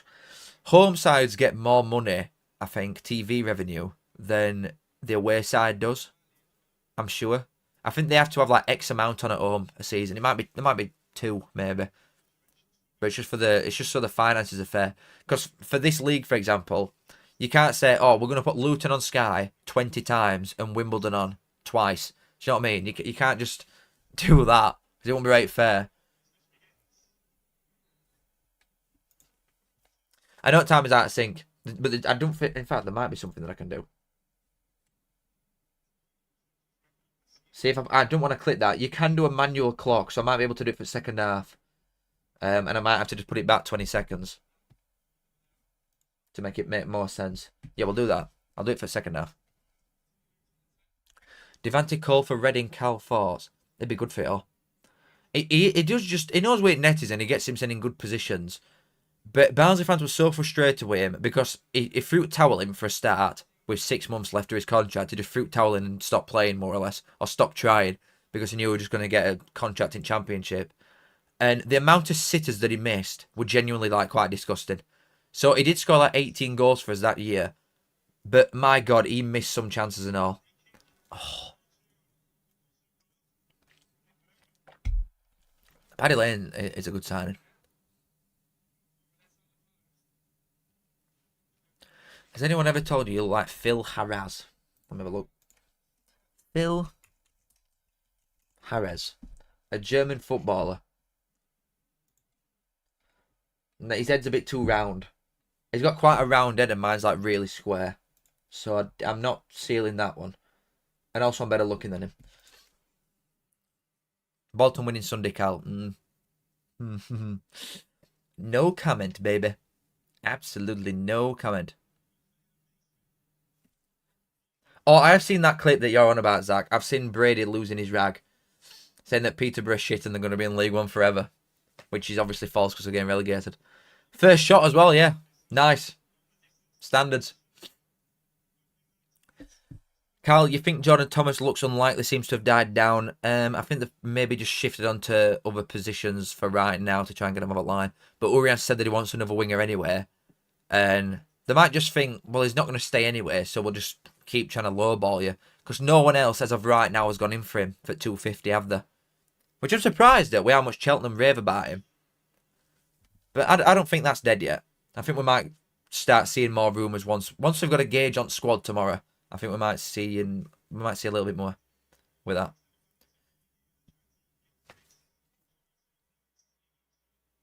Seven Super Bowl rings getting rattled by 19-year-old Harley Mills. Think Hughes will batter us tomorrow. We have no number 9 and a load of injuries already. No, you can't use that excuse, Wheels, mate. We're not having that one. Plymouth are heavy favourites coming into that game against us for a reason. Defensively, we are awful. Like, awful. You might not have a number 9, but you'll definitely score against us. Definitely. Oh, yeah, Championship's miles better than League One. Now, I think there's clear gaps between... Obviously, Premier Championship's its own one, but Championship to League One is as well, to be fair. It's starting to be. But that, in terms of like, I say that right, and I want you to understand what I'm saying. I mean that as in the Luton right now, for example. But say if the teams get promoted again, they will make that many signings to the point that it's a completely different team. So people are going to say, yeah, but all three have stayed up twice in a row, which they have from League One. The teams promoted from League One to Championship have all stayed up 2 seasons in a row. This season probably looks like the third one with Birmingham, Wrexham and Charlton. But look at the signings that they've all made. They are completely new teams. Not so much Birmingham, because they've built a Championship super side anyway. But Wrexham and Charlton have brought in full new starting 11s and spent loads of money. So that's what you've got to do, because they don't trust the players, really, that they've come up with in first place, because the gap is just that big. That's what I'm trying to say.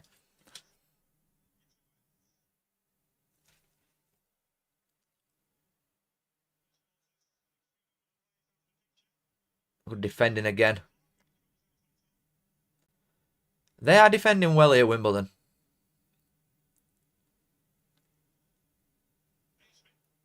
Yeah, I'd have Walsh for a card. Definitely. If I could. You trying to think of a decent pundit on TV or radio? There's loads of good ones for Premier League. I like him. Him that's commentating now. The main EFL guy is really good. The old Wednesday boy. Him with like really slick back hair. He knows he's a pretty boy though, which is like it's worse when someone's like attractive and they know.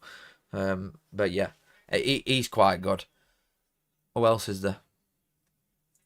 I don't know a lot of the names, in fairness, especially for like EFL stuff. But I like the main ones. I really like the main ones. I'm not too keen on Peter Drury, in fairness. I think he can just like waffle for too long. I know that's me saying it, but I think he can waffle for a little bit too long and speak a bit too poetically about man kicks ball in net. Ball centre half for Wimbledon's been good. I think they've all been good so far. They've held their own really well. Can you? Alright. Good shout, fully didn't know.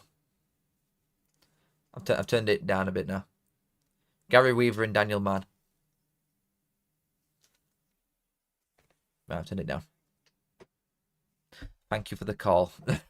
Thank you for that. How's game been? Not a lot of quality. I mean, the stats do paint the picture for you if I get them up. Like, there's been 2 shots for Luton, none on target. That's what we're saying. And I can't even remember the second shot. I can only remember the first one, which was from a set piece. So there's not been a great deal going on. But Luton are defending, not Luton, Wimbledon are defending really good. They are defending really good.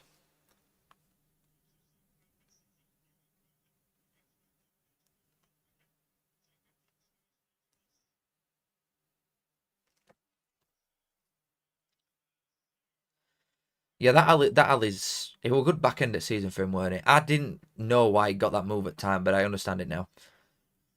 Because I didn't rate him that much. You've been able to hear the commentary in every live I've ever done. There's no way. Oh, the Wells one. Oh my God, Clark, what they're doing. How many more signings do you think Barnsley will make? 3. I'd say a right back, definitely. Probably a right-sided centre half that can also maybe play right back. And a winger, I would imagine. And then if we lose, I think we'll have 3 more players than what we've currently got. And then if anybody like goes, any of the main players goes, then we'll obviously replace them all. In fact, no, I disagree with that as well, because Lapata's going to go, Dallas is going to go. So once them 2 have gone, if anybody else goes, I think we'll make a signing to solve it. Wales is on. Ali might have a chance here. What's that touch, man? Oh, God. We sat here saying about how good he is, and then he's got a worse touch than me. A good chance, that. First time that Wimbledon have been carved up and really. Decent cross again. Starting to be a couple little gaps forming. Am I doing watch along next week for Ipswich Birmingham? I am. Well, I'm doing one on I'm doing one Sunday. It's Bolton Stockport, so I'm doing Sunday as well.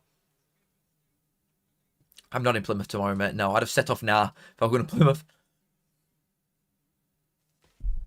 Bottle London Road. Peterborough's not a place that you want to go to more than once. I've done it now, that's it.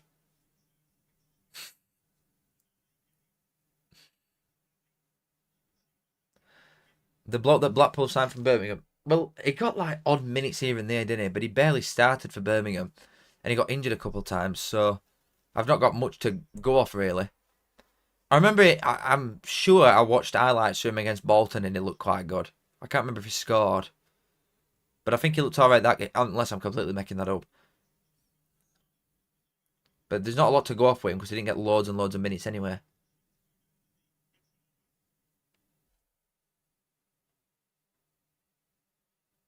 Adebayo gets 20 goals easily if he gets fit for 30 plus game. Disagree, I think he's crap. I generally do. I really don't rate him at all. Good defending again from Wimbledon. 35 minutes in and there's not been one clear-cut chance. I know not for Wimbledon either, but they've obviously come here for a draw. You can tell how they're playing. And they're doing really good so far. I'm just, unfortunately, I'm still in the same boat that I think Luton will crack them open by tiring them out. And obviously the depth in bench that Luton are going to have. When subs come on, I think that's when it'll probably change. That's a decent ball to be bet. Oh! I'm assuming a yellow. Yeah, first card for Wimbledon's defender there. Nakiwell, I'll tell you what. Were it Nacky Wells or it Clark? Someone there is running behind for Luton and used his body so well. So well. I think it's Wells. It is Nacky Wells. To be fair, just doing the same thing as what Wimbledon are doing. Lumps it up at top and he gets in front of him and just slows him send down. As soon as he gets in front of the defender, he just slows. He just slows him send down, leaves his legs trailing a little bit and he trips him up. See, I used to try that at Sunday League, but you never get that at Sunday League, would you? Ever. Unless your legs literally wrap around your skull, you're not getting out. It weren't a dive, he just left his leg back in. Just playing game. Unfortunately not Paul, mate. Sorry. First yellow of the season, baby. I'm so surprised it's not Walsh. If you could put money on first card, I'd have probably said Walsh.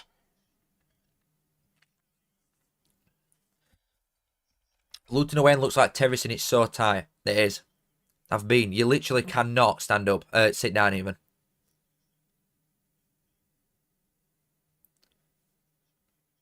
The seats are too close together.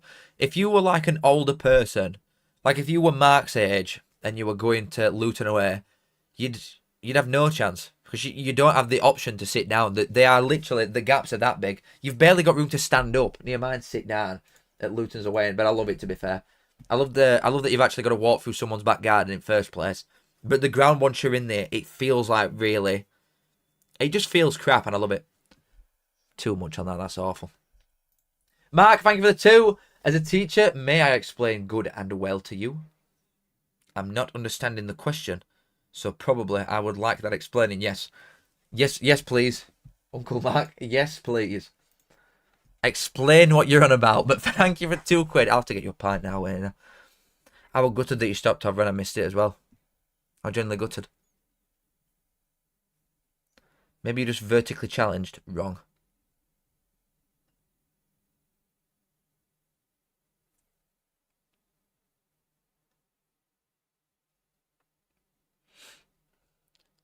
Same as QPR's away and no chance of sitting down. I've not been a QPR, sadly. Next season, though, when we get promoted, I will be there, guys. I will be there at QPR. Zach, thank you for £2 again. What's this going to say? You're a sellout, won't step foot in Oakwell again. Kiss. Disgraceful. You're a disgrace, you. Just non-stop abuse from you. Cara Murphy says, happy birthday, Fowler. What? Thanks. Thanks. Happy birthday to me. I have no idea. We're about, what, nearly 3 months away from what it was. 2nd of May, Cara. But thank you for the £3. Anyway. Okay. Oh, God. Luton feels like a club who should go full dash ball. See them try to play possession just feels wrong. I do agree with you to a certain extent. Yeah, certain teams, like imagine if Millwall tried playing it out from back. Well, they did, didn't they, with Joe Edwards, and they're in bottom 3. What happened to ranking each team's chances from counties? We're looking forward to Midlands ones. The views were crap, and when I worked it out, I literally did not have enough time to do it. I literally didn't, because there were too many for me to post in the amount of time that I needed to with the predictions and stuff that I had coming out as well. Good is an adjective. Well is a verb. You know I'm in Barnsley, don't you? Oh, we don't even say the.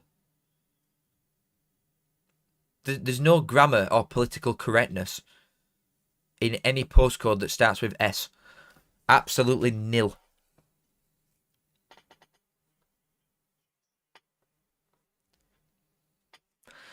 Oh, God, footballer, Jesus.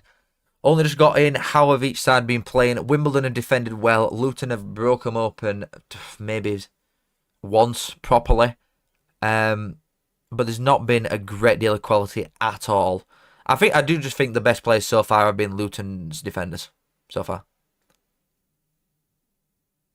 He played well. His shot was good. I can stretch further than that. I do have more than that. Decent ball.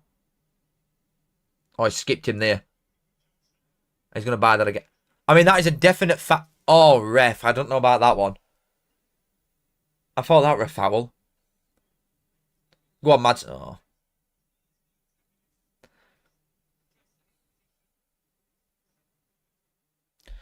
Your viewers do not expect you to be grammatically correct. You're good. True. Thank you, Kelly. See, that's a true fan. They're the people I want in this chat, not Mark.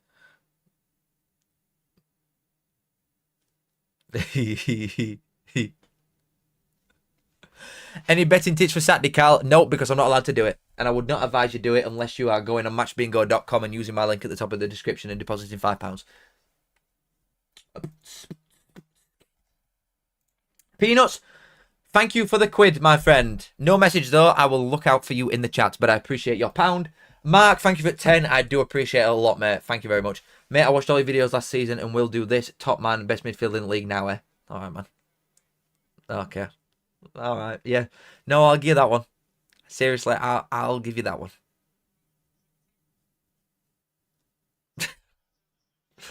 Oh, that was a stinker that way. And his midfield were crap last year as well. You know, worst thing as midfield were just arse.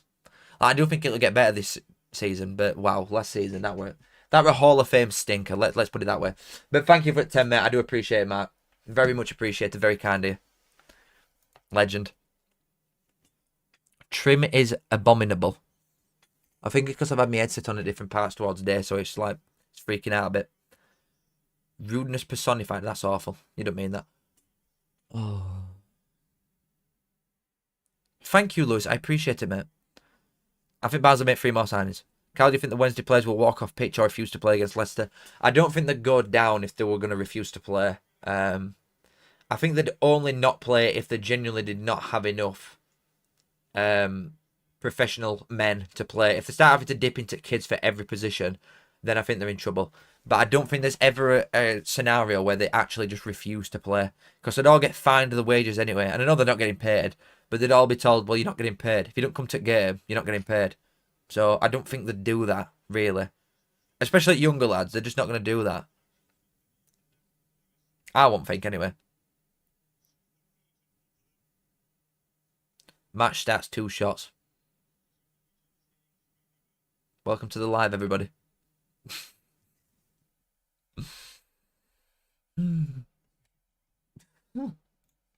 Brighton Gamer 07, thank you for the 5, my friend. Very much appreciated. James Milner has took the number 20 as a tribute to Diogo Jota. Class act from Milner. Keep up the awesome content. Callum Football is back. I thought they'd retired it. They're going to build a statue or something out on the outside. Or there's something being built for Jota. I didn't know that with Milner. What, is Milner not playing in something? Is that what it is? I don't really get it. Hold on, decent chance. Oh, if it had connected with that'd have been a good chance. But thank you for 5, mate. I do appreciate it. Oh, no, is it... What am I? I am absolutely lost, mate. I'm lost. Is it Brighton? I'm lost. But thank you for 5, mate. Sorry, my head has actually just been fried today. I think what I'm going to start doing is having loads of alcohol before I start doing this. Milner is at Brighton. Yeah, Neeb. I actually am a Neeb. I'm a full-on Neeb. My brain's gone. It's completely gone. But thank you for 5, mate. I genuinely do appreciate it. I can think about that logically. Marcus, thank you for the 5. Wrexham fan from Texas. Yeehaw! Yes, due to documentary. Love the channel. Watch Barnsley back in the Championship when Daryl DK had some hype to him. Actually, true, yeah. Well, we've tried as and with loads of different Americans for. I do partly think that reason. Trying to tap into these markets of big places that don't have loads of top quality footballers. But DK were a nutter. When he come here, I remember Barnsley and Orlando fans on Twitter like beefing with each other. Like, oh no, he's gonna come here, he's gonna go there. When he came to Barnsley, DK, it were on loan because it were out at season for Orlando because American season had finished, and we had an option to buy for about £6 million. So we were only gonna do it if we got promoted in first place. But he were free, weren't he? How good were he for Barnsley? I absolutely loved him, and he were a nice fella. Oh, I'm feel so sorry for the injuries that he's had, because he deserves the best. That man, he really does. DK, raid boy, absolute raid boy. But thank you for 5, mate. I do appreciate it. Texas, you might be the only person from Texas to have ever watched this channel, ever.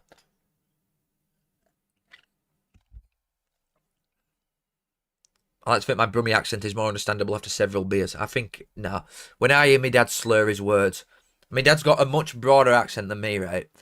Imagine one of the broadest accents you could probably imagine from Barnsley, drunk and slurring his words. None of you would have a chance. You would not have a clue. And to be fair, like Yorkshire is quite strong anyway, innit? Or South Yorkshire specifically. But when I hear Scottish people, I think theirs is really hard to understand. Right, it's half time. I think Scottish accent is really, really hard to understand, me. Like when they start flowing, you've got no chance. Me and Alice, we went to Mallorca, obviously, like last month, weren't it now? Or I can't remember anymore. I've no idea. And we met this old Scottish couple when we were out for a meal. And they were talking normally and they started talking to us. And to be fair, I think I'd had like 3 pints, so it can't have even been that. I weren't drunk. And he started talking to me and he was going like, I'm like, what are you on about? I have no idea what he's saying. I'm like, imagine people must think that when they're listening to me. Oh, I don't know. Josh, thank you for the 2. Baggy boys for top 6 this season. Just outside as well, unfortunately. Just outside as well. But I do think, like, the future is bright for West Brom now that you're spending money. The future... Oh, go on, man, about the future is bright. I'm scared. Guys, I'm going to, like, put a genuine concern of mine to you all. I am scared that I am losing my memory already. Like, I think I could be one of them, like... I'm going to say something that'll get me banned then. I think there's a genuine possibility I can't remember my own name in that next 2 years. Seriously, I think I'm losing it. I think I'm losing my marbles. Big time. I'm just... Game's gone. Game's absolutely gone. But thank you, Josh, for the £2. And no is my answer to your question. Right, anybody? I agree. Right, anybody got anything to say? We've got 15 minutes to waffle. We only feel like that when you talk about Barnsley, Callum. Top 6 and Barnsley don't match. Well, they do match. They quite literally do match, though, is thing.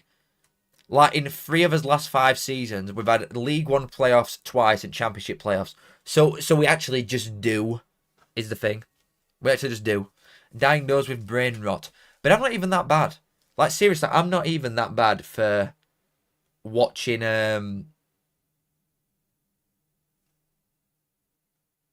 Help. I don't just sit and scroll on TikTok aimlessly for hours. I am more like that with Twitter. Like, I spend more time on Twitter than I do on TikTok. And TikTok is quite literally a main source of income for me. And I don't spend that long on it. And I think probably being on Twitter for that long is almost what's doing it to me. I do genuinely think that is a thing. Connor says top 3 pack. We'll get into some... We'll do a Q&A. I'm doing Blue Kit next week. We've got no Blue Kit for the first 2 lives for today or Sunday.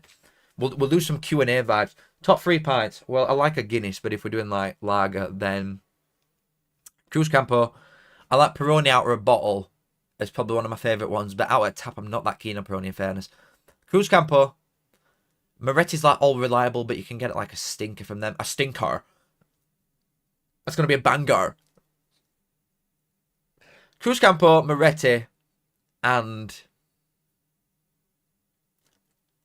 Asahi. I do like an Asahi, to be fair. I am a big Asahi fan. Everybody like bums of a Star of Prime and done that, and I think it's so heavy. I can't have more than like 3 of them without my head feeling like it's going to fall off. It really just does do something to me. I can't.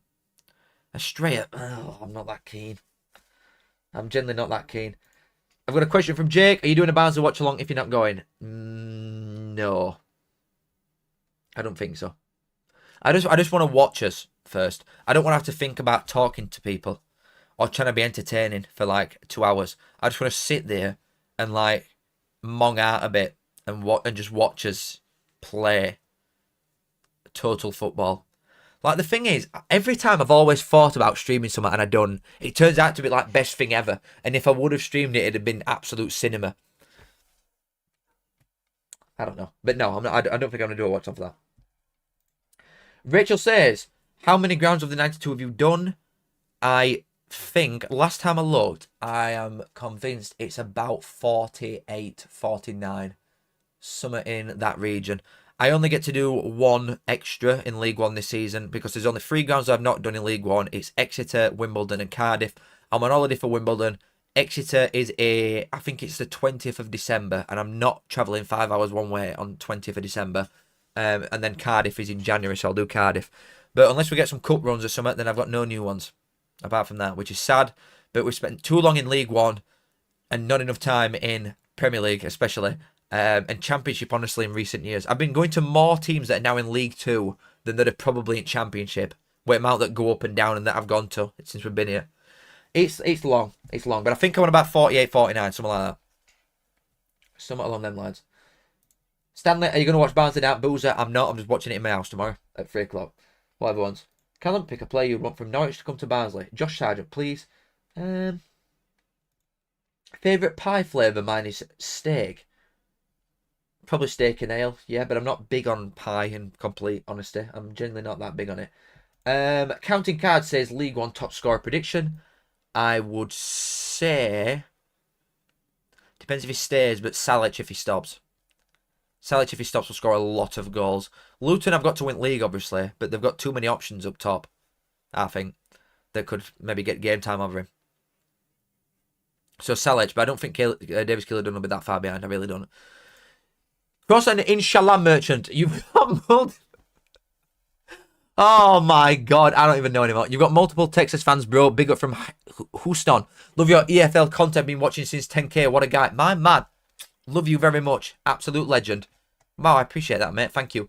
Rowan Line says, love the channel, mate. Opinion on Northampton this year. I like Nolan. Also went to game against Barnsley start at year. DKD equals baller. He's a baller, innit? He's a player, that guy. I appreciate the 5 very much. And unfortunately, I've got you in and around the bottom 5. Obviously. If you've seen the predictions, you know that. But I think you'll marginally, very, very marginally stay up. I think you've got the odd bit of quality that some of the other sides that I've got going down just sort of around. And the consistency with performances is still inconsistent. I'm not going to say that Northampton are like, oh yeah, they're constantly good, because they're absolutely not. They're very hot and cold. But they can put a consistent run of looking half decent together. Whereas Peterborough and Rotherham, for example, who are 2 that I've got going down instead, are so hot and cold every game, effectively, that they can't put a run of anything together. So that's why I've got Northampton marginally staying up. But I still think you'll be scrapping all the way to the end.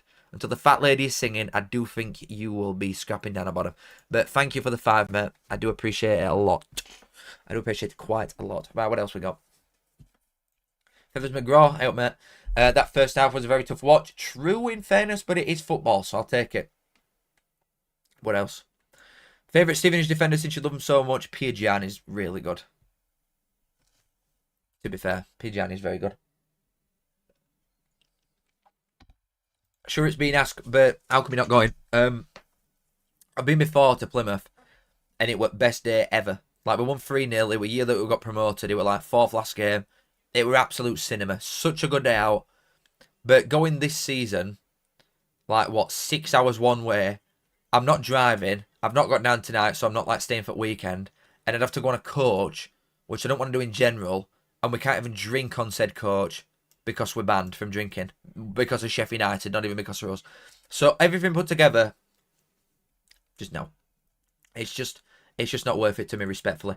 Rowan, thank you for £2 again, my friend. Saw the predictions, but I'm in denial, lol. You think he'll be higher? Surely not. Surely not. Surely a Northampton fan would know. You might go a couple places higher, but you're going to be bottom like 7 or 8 at highest. Surely. Come on, Rowan, man.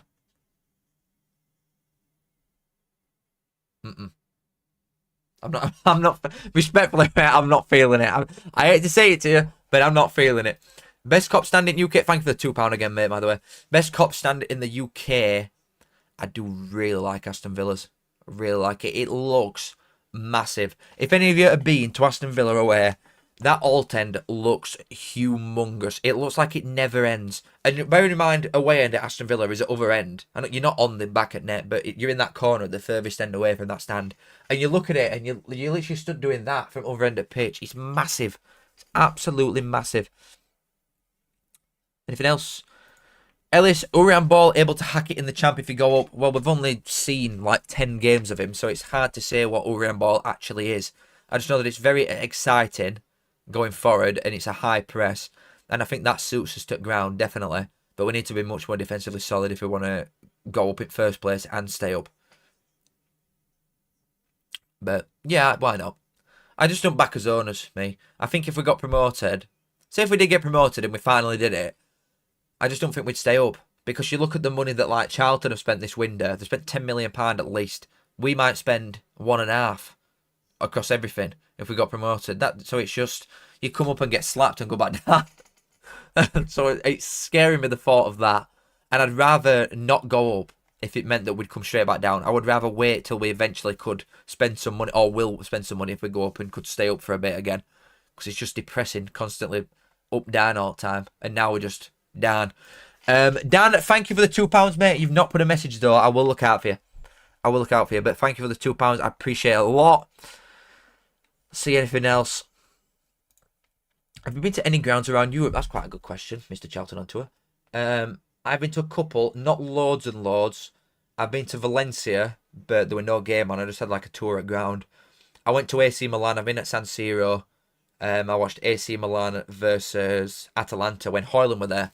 So I saw Højlund before we went to Man United, and that is still the best game that I've ever seen Højlund have.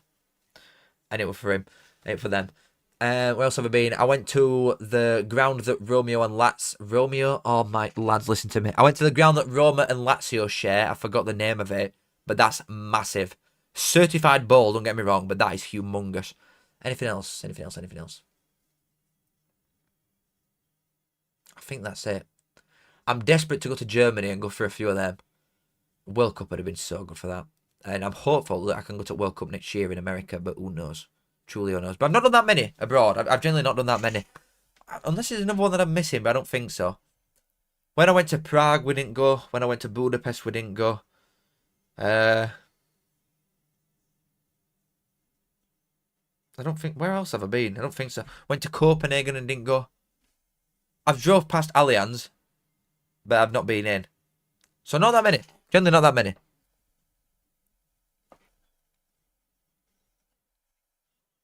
Højlund were good at Atalanta. Yeah, it were really good. I thought they've got a great player there.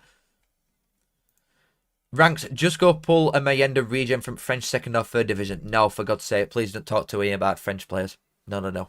We went and got one. We got Clement Rodriguez. You got Mayenda. We got Clement Rodriguez. Do you know what I mean? That's what we're talking about here. Just quite sad, to be fair. What's the worst ground you've been to, and why is it Forest Green? That's a fantastic question and answer at the same time. Like, really, really good there. Well done. It's awful, isn't it? Forest Green is genuinely awful. What is it? And I don't want to exaggerate here. I think the entire away end, which is a full side-up pitch, I want to say it's 8 rows. No more than 10. It can't be more than 10 rows. I think it's 8 rows. It's awful. It's such an awful ground, Forest Greens. I'm never going again, hopefully. Oh, God, imagine if we have to go there again, for God's sake. What else? Top 5 stadiums in the Championship. Good question. The thing is, I'll forget some of them. I like Charlton's. I really like Charlton's, to be fair. Preston have got quite a good one. It's quite bowly, but it's like 4 stands converted to a ball in it. 4 almost identical stands, but it looks quite good. But yeah, Charlton definitely. Oxford's got some character to say. It's only got 3 stands. What else is there? I like Middlesbrough's. Quite like Sheffield United's, in fairness. Ipswich is cool. Any others? Any more for any more? Any last calls? Can't think of any others that are really calling me name. So I'll say that. I will say that. You ever been to Vicarage? No. Oh my God! There's something wrong with my brain. No, I have not. I've never been to Watford. I've only ever drove through it. Who's the worst player you've ever seen for Barnsley? Well, I think Mido goes down in folklore for Barnsley because he come and played 1 game and they were about 18 stone. So I think Mido is probably the answer. But in terms of like worst performance that I've genuinely ever seen, I say this to my mates all the time and we all agree. The worst individual performance I have ever seen truly from a player were at Ipswich away. We went on a Tuesday night down to Ipswich, which is like 4.5 hours one way. I think there were 200 Barnsley fans there. Zeki Friars, left back. The worst game I have ever seen from anyone. I think if you put me in my current state with 1 leg in that position, I would have done a better job than Zeki Friars. I don't think he actually made 1 successful pass. I really don't. I saw Mido that day. But yeah, Zeki Friars. Whoa. Goodness gracious me. Really poopy. Anyway, oh, the lads are back on. Oh, great. Well, guys, I'll get one more question in for today's Q&A.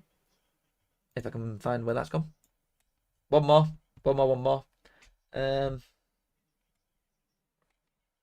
Any more? What time are you waking up for Argyle away tomorrow? I will probably say about... I'll probably wake up about 8 o'clock, even though it's a Saturday. Just can't sleep, lads. Honestly, I've got that grinder mindset. All right, Mark. All right, man. What happened to my leg? Dislocated knee. Not fun. And that was nearly a year ago. That game was Barnsley's own Mick McCarthy's last game for Ipswich because we hounded him out. It can. One of them. It can't get much worse, can it? Oh, definitely. That went well. That as well. Oh, Mick McCarthy. The living, walking meme. What a guy. What a guy. JS_NCFC, thank you for the 5, my friend. We're about to kick off a second half. Thoughts on Nodge top 6? I think it relies on whether Sarge stays or not. Goes like our business so far. Keep up the great work, Cal. Love the content, pal. Well, thank you very much. What a nice message. I do like your incomings. I genuinely do. Especially defensively, because it couldn't get much worse for you. And I do worry about if Sargent goes and the fact that Coney will have been snapped up by then. But you could always just go and get some guy that nobody's ever heard of, which could be good. I don't think you'll get top 6 just purely based on the other teams that I think are better than you. Not so much your own your own shortcomings, but the fact that there's a lot of quite good sides that are in the same sort of realm as you, plus at least like 5 that I could just say I'd guarantee are going to finish above you. So I think you'd be just outside, personally. I'm very sorry, but thank you for your £5, and I'm sorry for giving you an answer that you just didn't want to hear. But also, I always get stuff wrong, so I take that as a win. YOLO MC, thank you for another £2, mate. I do appreciate you. You should do more FM content. Really enjoyed it. Debated it. I might do it on Twitch though. I won't do like any gaming related stuff on here. And I've debated FIFA before, but I just don't like it enough. And I really like what my job is, which is this. I don't want it to turn into something that I think is like a chore or shit, which is playing FIFA, because I just think it's crap. So yeah, I do think, if I'm being completely honest, I don't think I would do gaming on stream or videos ever. I think Football Manager's different because it's like a simulation effectively. It's like supercomputer vibes in it. But I don't think I'd do any like general gaming ever. I doubt it anyway. But thank you for £2, mate. Zach, thank you for 2 again. Julie Fowler. Oh, Fowler, I can't even say my own name. What's happening to me? What's happening? I saw your other message as well that you didn't donate with.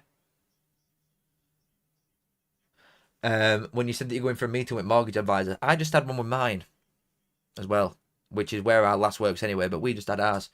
And yeah, I don't really know how you'd explain random £2 going to youtube.com every like 5 days, but it's only regular income if you just like dropping shitloads. So maybe that's why spiders stopped. But I think you'll be alright with that, but thank you. Also answer no. Dylan, thank you for the 2. Poku Chair and Dembele stay fit. Surely QPR Cook.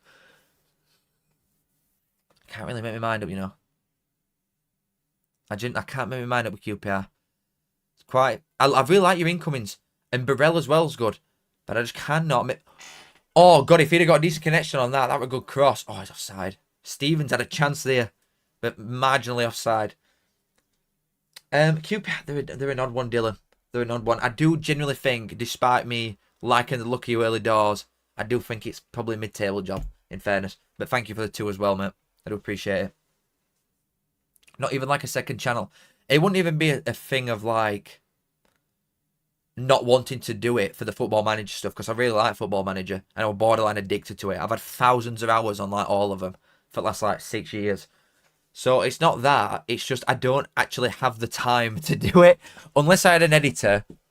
But I would only get an editor if there's something that could potentially be happening. So if something happens, which I can't say yet, then I would get an editor.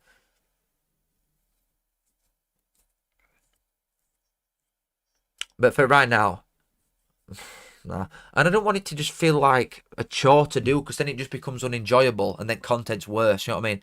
I love doing what I'm doing now, which is why I think the stuff is generally quite good. Not to toot my own dick, but still.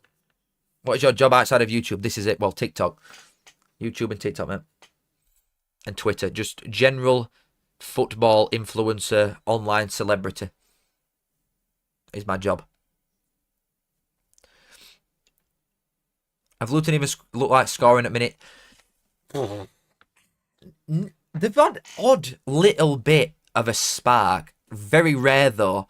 But Wimbledon have defended really good. All game. Literally all game. Is the time accurate? No, I'm 20 seconds behind. I'm scared of doing it now. I think we will have to wait until Sundays. But on Sundays, I will be like perfectly in time with it. But for right now, I've been 20 seconds behind the time that's on screen.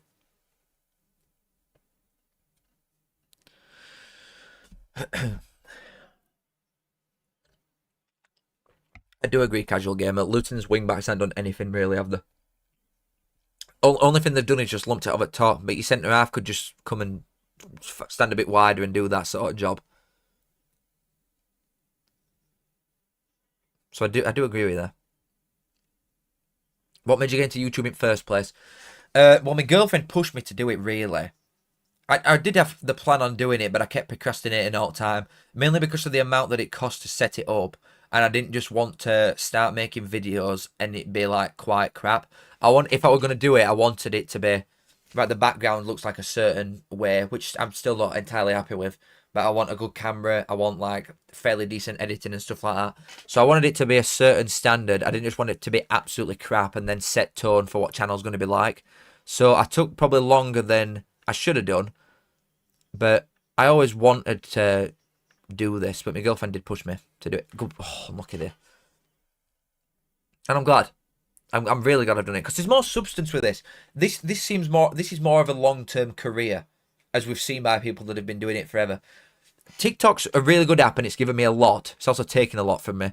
But there's not a lot of shelf life with TikTok, I don't think. Whereas this there is. Mason, thank you for the $9 New Zealand, bro. Shit! Loving the content. What do you think Leeds' chances are no. What do you think Leeds' chances are of staying up? Somewhere between nil and zilch, unfortunately. And I'm not just saying this because I'm a Barnsley fan and I hate you. I'm saying this because I think Sunderland have got a better chance of staying up and they're still miles off. So that's where I'm at. I do think Leeds have made some good signings. Oh, God. Oh, Luton keeper come off his line far. Then he's done well. They were in then. God, he were off his line then. Keeley, wasn't he? But yeah, I still think Leeds are like 6 starting players off for even having a chance. Your depth is nowhere near good enough as well. I'm sorry, mate. I don't want to just like say it and people think it's a bias thing, which typically it is with Leeds and Sheffield Wednesday. But I do just think your squad's miles off, like absolutely miles off. You know what it is as well? Go and look at West Ham's bench. They played in that like Premier League, whatever it were, the foreign series, the American series, or whatever it is. Look at the bench that they started that game. That bench would stay up in front of Leeds and Sunderland. It is my genuine, honest view. I think all three that go up, all three that have gone up are going to go down, unfortunately. But thank you, Mason. I do appreciate it. And again, every time someone sends money with a question, I'm always giving them the answer they don't want. But I apologise, but thank you.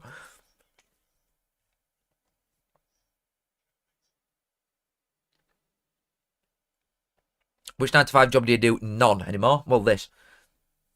TikTok might die in a couple of years soon. In a couple of years anyway. I don't think it will.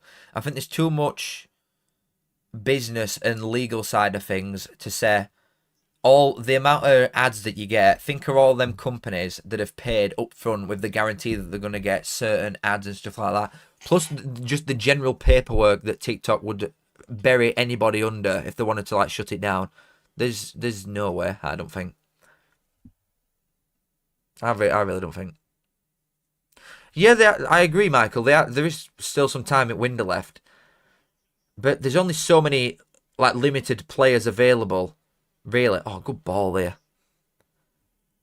And my thought process is quite flawed with this. Because I do think that the players that like Leeds and Sunderland are bringing in, if they were good enough for the other 17 teams, one of the other 17 teams would have gone and got them.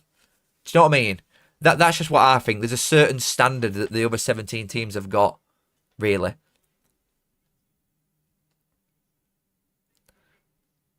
What made you focus more on EFL content instead of Premier League? Just pure enjoyment.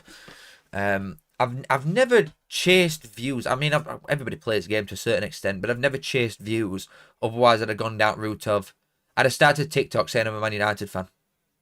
Do you know what I mean? And then you could just, like, farm views for fun. Like Man United, if you'd just supported one of them and talked about Premier League more, you get more views off back of it. But I don't like Premier League. I watch it, but I don't like it. I don't like talking about it as much. My bread and butter and what I love the most is Championship and League One. I absolutely love them leagues. And it is just because football comes second to me after Barnsley. So whoever Barnsley are, I watch that more than anything else. And I just post what I like to watch and talk about and just hope that people feel the same way, really. And I'm quite thankful that it has. I'm lucky to a certain extent that it has. When's first hate watch? I don't know. Like, I've got a calendar with all my stuff on. But I don't know. I don't know when the next one is. Robert, he got shafted there. I'm glad he's got it back, Jimmy. He's a great bloke. He doesn't need shit like that. Especially when you're on holiday. I can't imagine the stress. Like, it'd have been a nightmare to be around, that's for sure.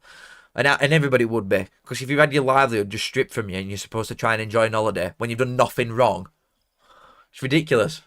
But yeah, I'm glad he's got it back. That's what Golbridge does. Yeah, but that's... Dan, if you said to me now, I could make the money that Golbridge is doing, but I've got to talk about Premier League, I'll see you all later, and I'm doing it. Do you know what I mean? That's like a level of money that you can't even fathom. You bought a projector to watch football. Some I've not thought about. I've seen people have them outside before. Oh, you know what I've seen, actually? People that have they've got a thing that like shoots to the roof, haven't they? So if you're laying in bed and you're looking up, there's like there's a projected thing on roof. If Barnsley got promoted to Premier League, would you still watch Championship and League One? Yes, because we'd be back in there in space for about 5 minutes. So definitely. There's a couple of gaps now with Wimbledon, even there. To be fair, they're getting in the shape quite fast again. Golbridge is a really nice fella, though. Like, people give him loads of steak. When I met him, I thought he was right nice. Yeah, I've met Golbridge. You name him, I've met him. Come on, guys. Fame. Wow. Never ends. No, he's a very intelligent bloke. You've got to give him it. Whatever you think of him, like how he does get his views, he's a multi-millionaire. Never has to do anything again, and his kids won't have to do anything with the businesses and that he's got set up back at it. You've got to admire how well he's done for him, Sen. You have. I'm not, Ollie, mate. I'm not. Yeah, but Luton just ain't clicked yet. It won't be long. And ultimately, saying this, no one's going to come into first game and immediately just start playing the best football all year. If Luton scam this and win 1-0, despite doing not a great deal all game, if Luton win 1-0, it's going to say 3 points to Luton at end of game, and nobody's going to care about anybody played. You know what I mean? Nobody's going to come into this playing best football ever. It takes time to adjust with a lot of new lads, and I think whoever gets points out of this is going to be happy regardless. Garbage is too funny to be annoying. I don't get why people are that bothered, me.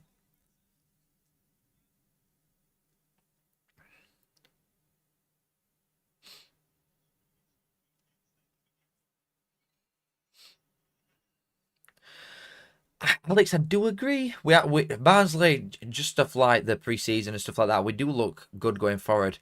But again, it's an hour into first game, innit? So we can't judge a full season off the first hour. James, thank you for 5, mate. I appreciate it a lot. Have a pint on me tomorrow. Just don't get it in ground. I'm not going. Hallett will spend it on bumper cars in fan zones before I buy number 9, 2-2 tomorrow. I agree. I have said 2-2 tomorrow.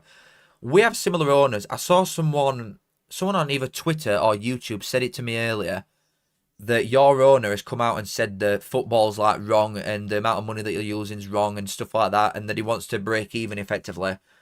And I'm telling you now, I have a strong feeling you are going to be the next us. In terms of like, you are one of the big, not like a big side, but you're a decent sized club for League One. You've made a lot of money in player sales, and the fact that your owner won't spend it is just ridiculous. No one buys a football club expecting to make money year on year. Absolutely nobody. You've got to be a billionaire to buy a club and do all now. For a reason, because you're going to lose like 4 or 5 million quid every single season. You can only make money when you get to Premier League, and that's still because you've got to stay there 8 years in a row, and then you might be able to be like Brighton or something. So I just think it's a cheap cop out, and a easy way to just say, oh well, we're going to have to stay in League One for a bit. That's what I think with Plymouth owner. In fact, that he's come out and said that. Because it's easier and cheaper to run a club in League One. When you're one of the bigger sides in League One, it is cheaper than to try and survive in Championship. Because yes, you gain more money in Championship, but you're only getting it for one season, and then you're coming down. If you try and be self-sustainable in Championship and break even on bottom line, you are getting relegated 1,000,000%.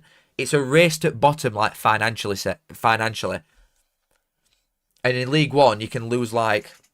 You can, well, to be fair, if you're at a decent academy and you've got like a bigger name at League One, like Davis Killadone coming to League One with Mansfield with about 40 goal contributions, went for 700 grand, but now because he plays for a bigger club in League One and he's had a decent season last year, well, he had a good season, all things considered, he's now going to go for 5 million quid. He would not go for that money if he was still at Mansfield, do you know what I mean? So Plymouth could pick up them type of boys for cheap, just flog them for millions, and lose £1-2 million a year rather than 6 or 7 in Championship. Do you know what I mean? I just think he's been cheap as out, to be honest. But thank you for your 5, mate. I appreciate it massively. Especially with the amount of sales you've made. Plymouth must have made multi-millions from sales. Kieran TV, you do not know about the... Oh, God, I'm getting flashbacks thinking about it. Does anybody know what the game is that I'm thinking about? I'll give you 1 second to put it. 1. Burnley versus Leeds, that 0-0. That, oh no. I think that's the worst game of football I've ever watched in my life. And I even counting Sunday League, everything. That Leeds-Burnley game last season was the worst ever. The worst. To be fair, YOLO, I don't know, really. I don't know. Is that the new thing that they've brought in? Because I wouldn't know properly yet.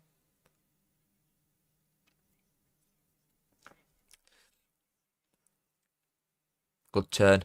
Really good from Saville. I mean, that would go in miles wide. But that's what they need, Luton, now. A little bit of quality going forward with players. They're going to find it hard to break them down. Because they're just not... They're not budging, are they? Oh, that's a nice ball. They are not budging. I think subs probably wins Luton this game, though. £12 million in sales. Like, see, thing is, when you look at player sales, you can go on like a tab and look at it for the last X amount of years. I think it's last 5 years. It takes into account everybody's sales. And we've made most, or for last season, we'd made the most by a mile. And it didn't even include like managers being bought, sell-ons, you know, stuff like that. That's just consistent. Like as academy players get poached fairly regularly, and we get compensation for them. Like, it's crazy the amount of money that we make, but we still lose money, and then that's a reason to not go and spend the money that some other like Bolton, for example, or Huddersfield. These other sides of yes, they're bigger than us, but sort of same level and same ambitions are spending compared to us. It's so annoying, and Napoli are just in the same boat as us.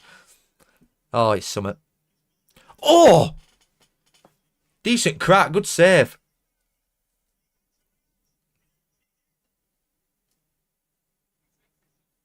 Yeah, key in that game was something else. Good hand, lad. Oh my god. It's a great effort, that. From that angle. What a stop. That was a really good effort. I've just realised I've got the championship transfer review there. Whatever. Can't be bothered changing it now. Can't be bothered. A Luton in for a shock? No. Do you think FA or whoever it is, the governing bodies and all boys that make decisions, will do something about the gap between Premier League and Championship eventually? I think if all three go down this season, they've almost got to. Because the money that the other 17 teams are getting is just, you can't compete, like, ever. You actually just can't compete. You look at the benches of the worst Premier League sides, or the ones that you think that could be down there, West Ham, Wolves, Brentford, and they'd all just slap Leeds, Sunderland, Burnley up. So, unless you go up and spend 400 mil in first window, then you've got no chance. And then the newer deal with, but it's only from Sky. The new TV money from Sky that they've distributed with like Championship and League 1 and 2 is more money for Championship, League 1 and 2, but it's still £90 million at least less than what Premier League teams make every year. And I'm not saying that everybody should equally get 20 mil a year and make it a complete level playing field, because that's ridiculous. But I don't think the level should be 100 mil at least, then 10. I think there should be some sort of middle ground where there's more of an even aspect to it. It's chuffing daft. And Premier, I'm telling you, can everyone remember, when I was growing up, right, I'm just gone 25. I know everybody thinks I'm young. Well, look young. Well, I am young. You know what? I am young, guys. Thank you. Thanks, guys. Everybody's saying that. Thanks, I appreciate it. But when I was growing up, Spanish football was the biggest thing ever. It was free to watch as well, but it was so good to watch. Everybody were always on about like El Clasico and stuff like that. Now, the neutral, or a lot of people, especially in this country, do not care. Because you've got 2 games a year, max, in Spain that are worth watching, because the competition is not there. You've had 3 different winners in Spain in about 50 years. The same 3 teams consistently finish in top 3. There's no competition when Real Madrid and Barcelona take up 60% of TV revenue and all others get no. So you effectively know what's going to happen before it starts in Spain, and that's why nobody watches it. Plus, obviously, yeah, the Messi Ronaldo aspect and stuff like that. But no one watches it because there's no competition there. Premier League is going that way. It really is. Whatever anybody might to think, you might disagree with what I'm saying and the fact that 3 go down, but everybody knows this season coming into it that Liverpool are probably going to win league. The 3 that have come up are probably going to go down, and your top 4 is decided more or less before it starts. So it's just like, you know what I mean? It's just not exciting. It's not worth watching. Is my thought on it. I just really struggle to get excited for Premier League now. I really do. I really, really do. Zach, here we go. Thank you for 2. Shut up, Barnsley finishing 10th. Fact, kiss. Well, I'll tell you what right now. I bet you, I'll have you bet right now, Peterborough finish at least 10 places below Barnsley. And I'll bet you £2. Done. Thank you, Zach.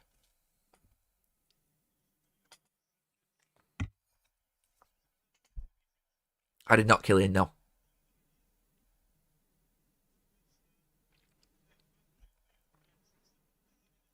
That's a fair point. Righteous one. That is a fair point. The average Championship side loses £7 million a year, so we'll give them all an extra £7 million more money. But if that was a thing, say if they did work it off that, then they would spend, all these championship sides, an extra £7 million a year on average, and then they would still lose £7 million more. Do you know what I mean? That's what it is. The race and desperation to get to Premier League is crazy. That's why everybody's losing money. And it just filters down. Non-league sides are losing like hundreds of thousands a season. It's crazy.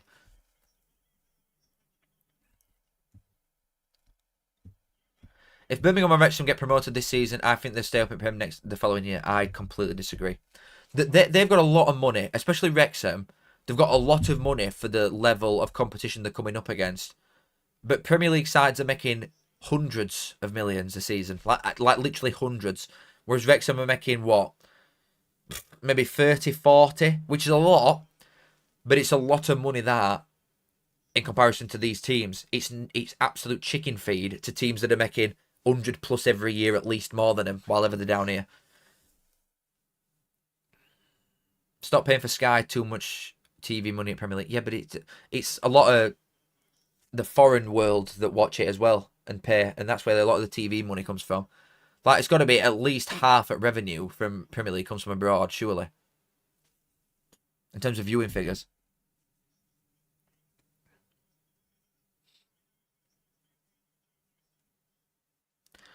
Champions League teams make £200 million yearly, but that doesn't bother me as such. Like the teams that are at the top end at Premier League, that doesn't bother me. Them making that much money.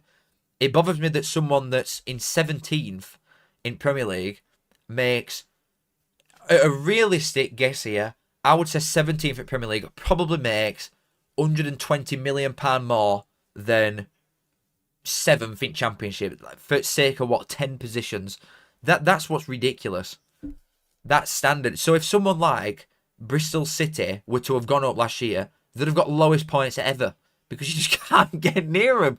You look at how crap Southampton have been this year, right? Southampton, they're in Premier League for about 9 years consecutively, got relegated once, come back up, absolutely annihilated. Absolutely annihilated. First season to come back up. Leeds, a club the size of Leeds, slapped. Absolutely slapped. Sunderland will have the same fate as well. Sheffield United, a team that went up with parachute payments, so they've been in and out Premier League for like 3 out of 5 years. Sheffield United come back up, one of the worst teams ever. You know what I mean? You just can't anymore. It don't go to the last day where there's like 5 or 6 teams fighting to stay up. Last 2 seasons, they've all been relegated with 3 games left because there's just such a big gap. League is way more interesting in Champ. But it's because there's sort of anybody can beat anybody aspect, but all the way through league. People use that example in Premier League, but it only applies to 17 teams that. Yeah, everybody can beat everybody, apart from bottom 3 that have just come up. That's what it is. The Football Governance Act is the thing that Parliament voted on. It's meant to allow an independent regulator to stop people like Chancery. That's good. That is a good thing. I mean, surely people can't complain at something like that. Which of the 3 promoted teams are most likely to finish below 10 points? I think there's a realistic chance that Burnley could get, like, minimal, like, really, really low amount of points. I bought this, like, water jug from Gymshark, and it's literally broken at the top already, nearly. And I've had it for, what, 3 weeks? And it's already cracking at top. What a waste of £8. Oh, my God. What an absolute joke. Are Luton going to bring some lads on?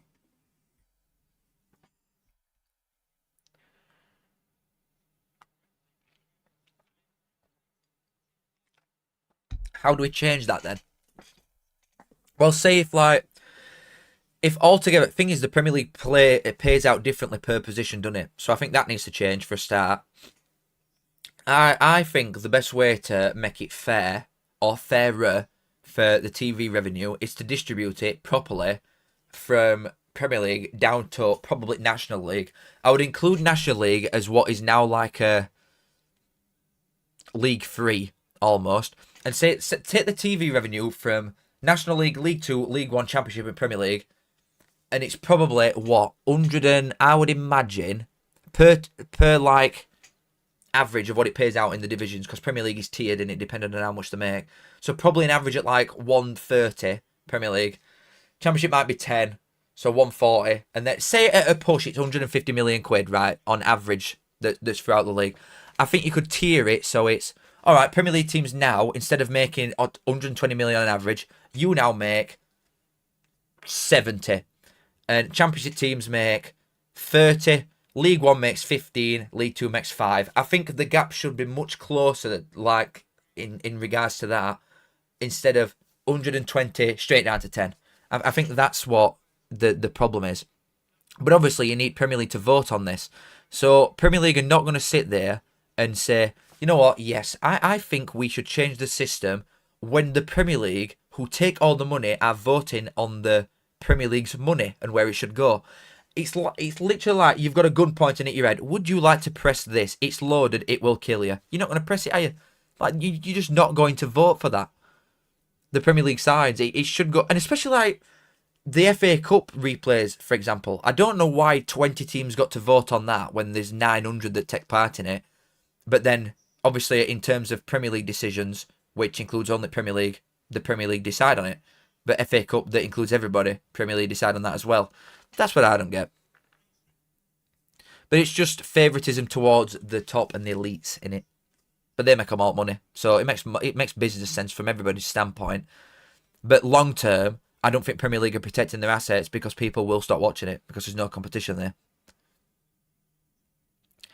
Slightly different this year with Brentford, Bournemouth, Wolves all losing key players. Didn't happen last year. True, but the money that they're getting in, they will spend. They've not done a lot of it yet. But the TV money on top of like the sales, all them sides might go and spend 80, 90 mil by the time that it's done each, on top of a squad that's already miles better than 3 that are coming up. Wimbledon? Oh no, they've got it. Wait, they had a chance then. They were 3-on-1. Oh, offside again.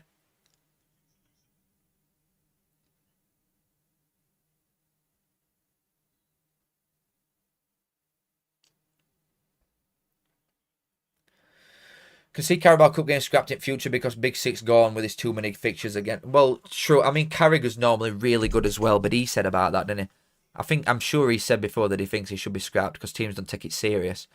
Teams don't take it serious because they're more interested in going to Singapore 3 hours after the season finishes because they'll make £10 million from one game. That's what it is. It's not to do with fixture congestion. It's what pays me more and we're doing that. That's all it is.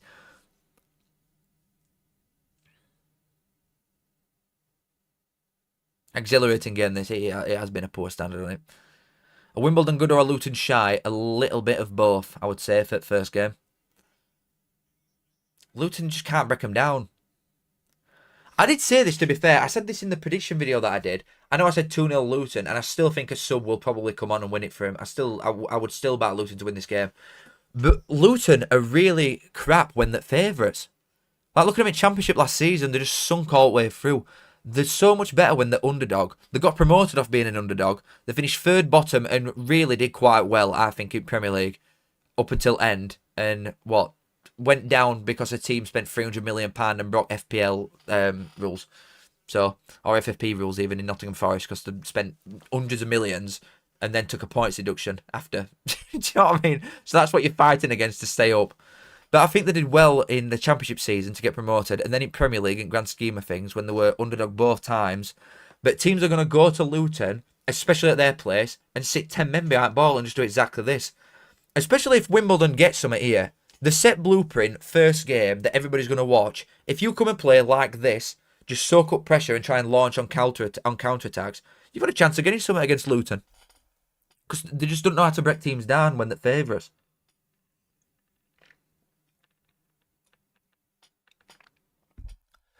And in fairness, they've not got loads of like creative genius throughout team. I know FPL, yeah. What all the way around Florence to find the game in a pub? No joy. Football is back. Believe me, just don't try and watch this game. Don't even try. Just move on. Just enjoy your holiday, bro. You just enjoy Florence. You do not need to watch this. Believe me. I refuse to believe one of the 17 teams in Premier League doesn't cock up and get relegated within the next 5 years or so. Leicester and Leeds from a few years is an example of it. Both are good enough squads. Yeah, but that's when, at the time, The teams that stayed up in front of like Leeds and Leicester and Southampton when they got relegated had the majority of them. I know you've got Brentford and Forest as two examples, but Forest broke the FFP rules, and other sides that stayed up over them, majority of them, apart from Brentford, had parachute payments as well, and it were more of an even playing field then. As soon as all three got relegated at once, it were an extra year of 120 odd million pound more than everybody else. And then every year that it goes on, it's more and more blocks of hundreds of millions of pounds more. Oh, Wimbledon, if it caught with that right, that had been a chance. It's just every season that goes on, the worse it's going to get, really, because the money's just more and more and the gap's more and more. Somebody's going to mess up, it's inevitable. But we shouldn't be accepting that. That still shouldn't be accepted. Or eventually, someone that's in current top 17 will mess up and go down. You used to have relegation battles every year, not just rely on one team to think, oh, you might lose your manager and 80 of your best players, and then maybe you could go down over someone that's won league and division below easily and spent 200 million quid. That shouldn't be like a hope that eventually someone's going to mess up. There's just no excitement there at all with bottom end of division. Absolutely none.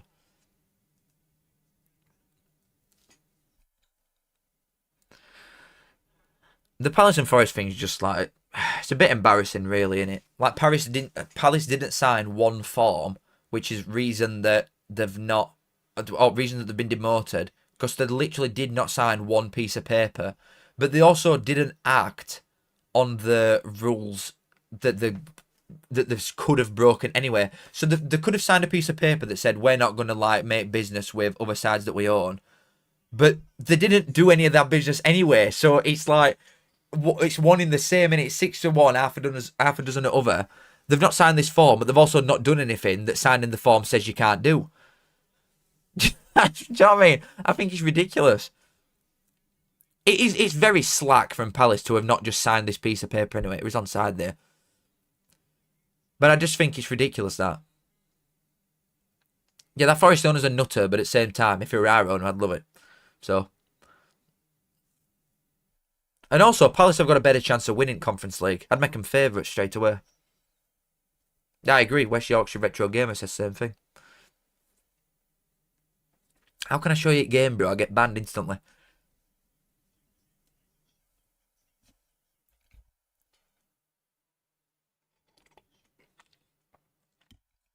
How cool is that, by the way? It shows you subs and stuff, like cards. Absolutely wicked.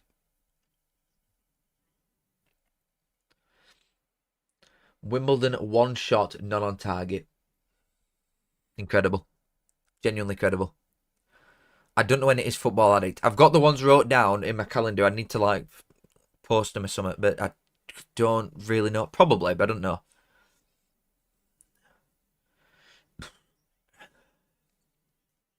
Probably not, Adam. Thing is, they'd not want more games. That's the thing. The moan about fixture congestion, they won't vote for that. FPL Hayden, you are really feeding into my delusion, baby. You know, tomorrow, oh God, you just wait for this Barnsley live on Monday. If I come in, oh, I quite like that something that it come up with on screen then. If Barnsley win tomorrow, I am going to come into that live with the most deluded takes you will probably ever hear in your life. That's a good point, Fully doesn't know, to be fair. That is a good point. How much did I pay for that overlay? I am not telling you. I ain't telling you. I don't think I can actually legally tell you. I think it's in my contract. I can't mention the price. You know what else is in my contract, guys? If you use the top link in my description, which is Match Bingo, and you deposit £5 and you get £10 for free. And more importantly, I get paid. What time are you live on Monday, Carl? I am live at 6. It's 6 o'clock on Monday for the Barnsley one, 6 o'clock on Thursday for the League One one, and then I'll do probably 7 o'clock again next Friday for the Championship. So the same thing we've done today. We'll do the Championship thing first and then go straight into watch along for Burnley versus Birmingham Ipswich, mate. When is my next holiday? In 3 weeks. I'm going to Malta with the lads. I am now too old to do a Zante, Marbella, that type of thing. And I also don't want to. I'm an unk. I do not want to go to one of them places ever again. Ever. I tell you what, I went to Zante last year for one of them type holidays and I loved it. But I'm never doing some. I'm never going to shit all like that ever again. So we want to go places that have still got some nightlife and a bit going on, but a little bit more chilled out. And I can probably go to bed at 2 o'clock in the morning rather than 7. That's the thought process I'm going for. And it's going to be boiling. Tinnies, football, water. Take that. Really poor cross.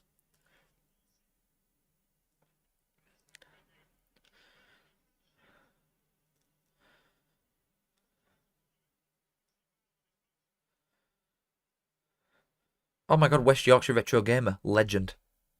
Probably a couple of places too low in fairness.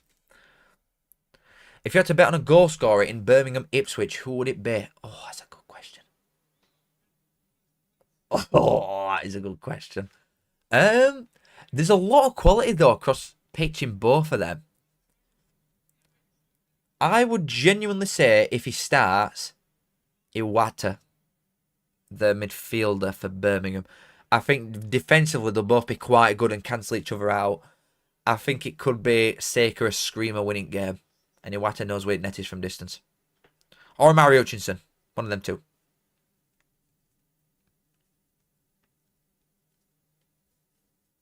Come on, Max, man. Jesus.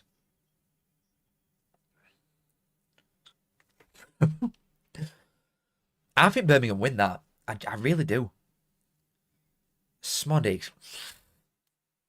They'll be hard to break down, Birmingham.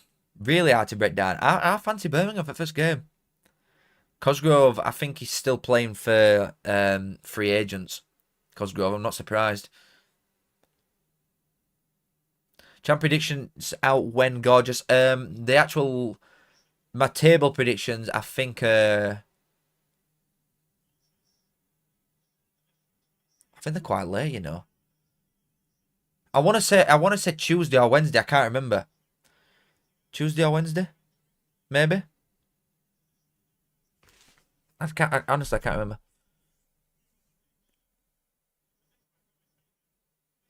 Good knock. Oh, never.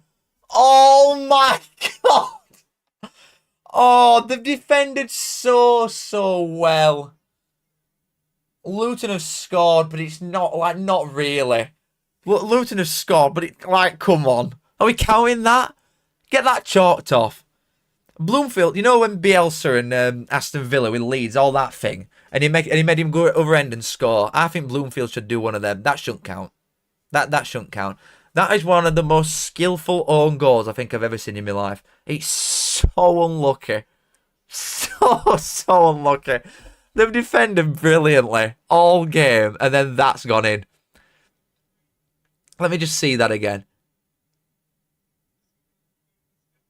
It's a good idea for knockoff at top. It's a fantastic ball, in fairness. And then defender number 6 for Wimbledon's just got 10 bob head on it and dinked his own keeper off bar. That's a right header. Oh, never. Oh, I feel so sorry for him. That's Woodrow's goal. I was right all along. Literally, I was right all this time.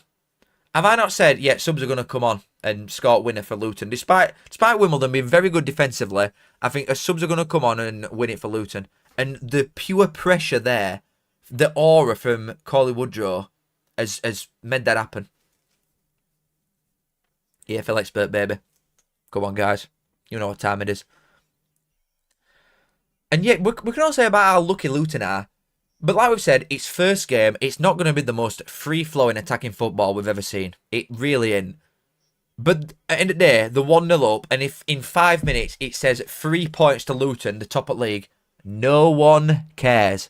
Literally no one cares. Well, it's not done yet, Rachel, so...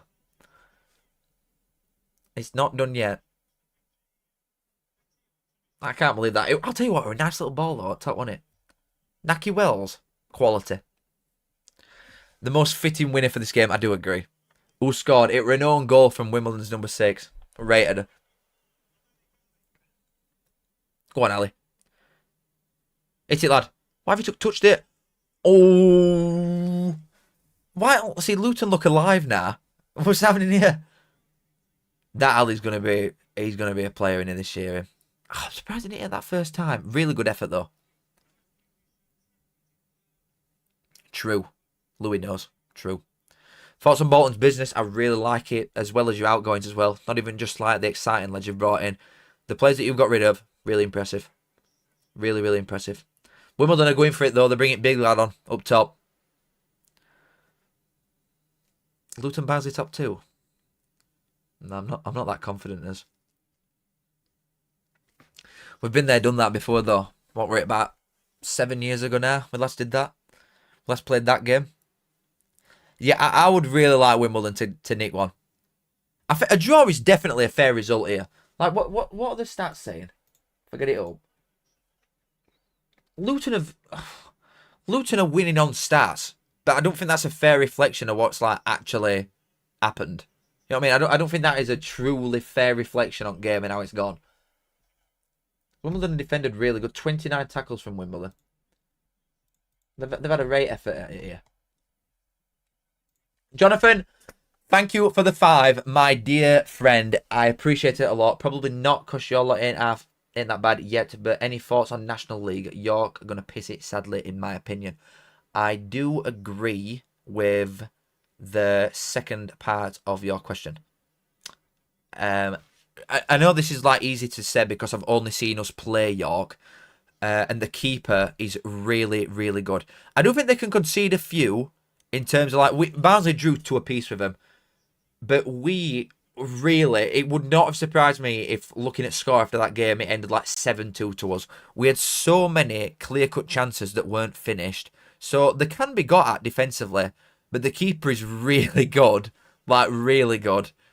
And I think going forward they'll score quite a lot of goals, York. Like in parts, they looked great. I know I only watched like 10 minutes of highlights of that game, and it were against us, but they did look good. I think York could, and probably should, win it. I don't think they'd like walk away with it. Like you're saying, you think they're going to piss it, but I think Carlisle will probably have something to say. Would you not agree? Carlisle, they've obviously got Hughes still, haven't they? They're not going to be shy. Carlisle will have a lot to say in that league, but I do think York will probably win it. It'll probably be them 2 that goes up. That's what I'd say.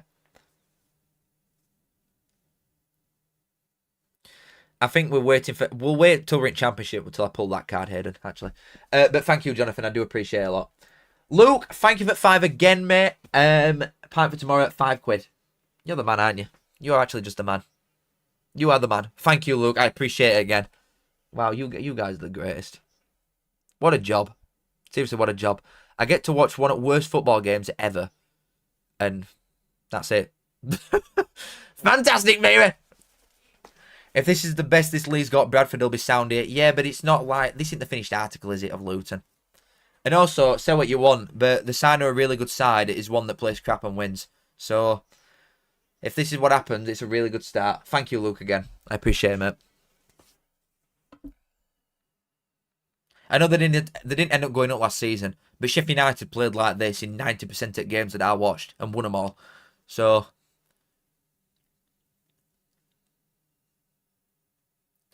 Bradley, I don't think Notts County are in a good place. Me. Really. Lost your best player, haven't you? You've lost best player in the league.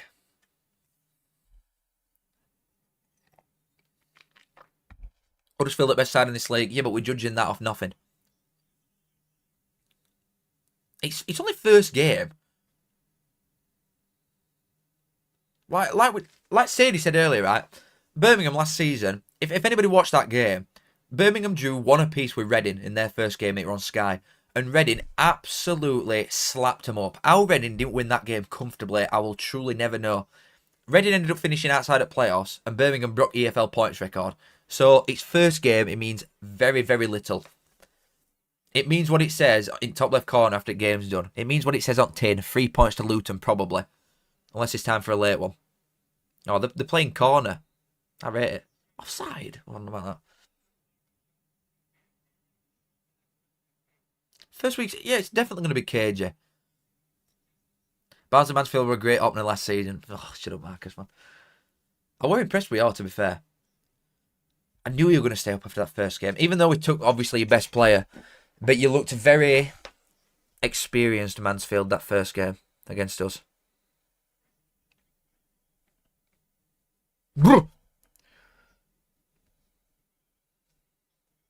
January transfer window, true, but it only really favours the bigger teams, January transfer windows.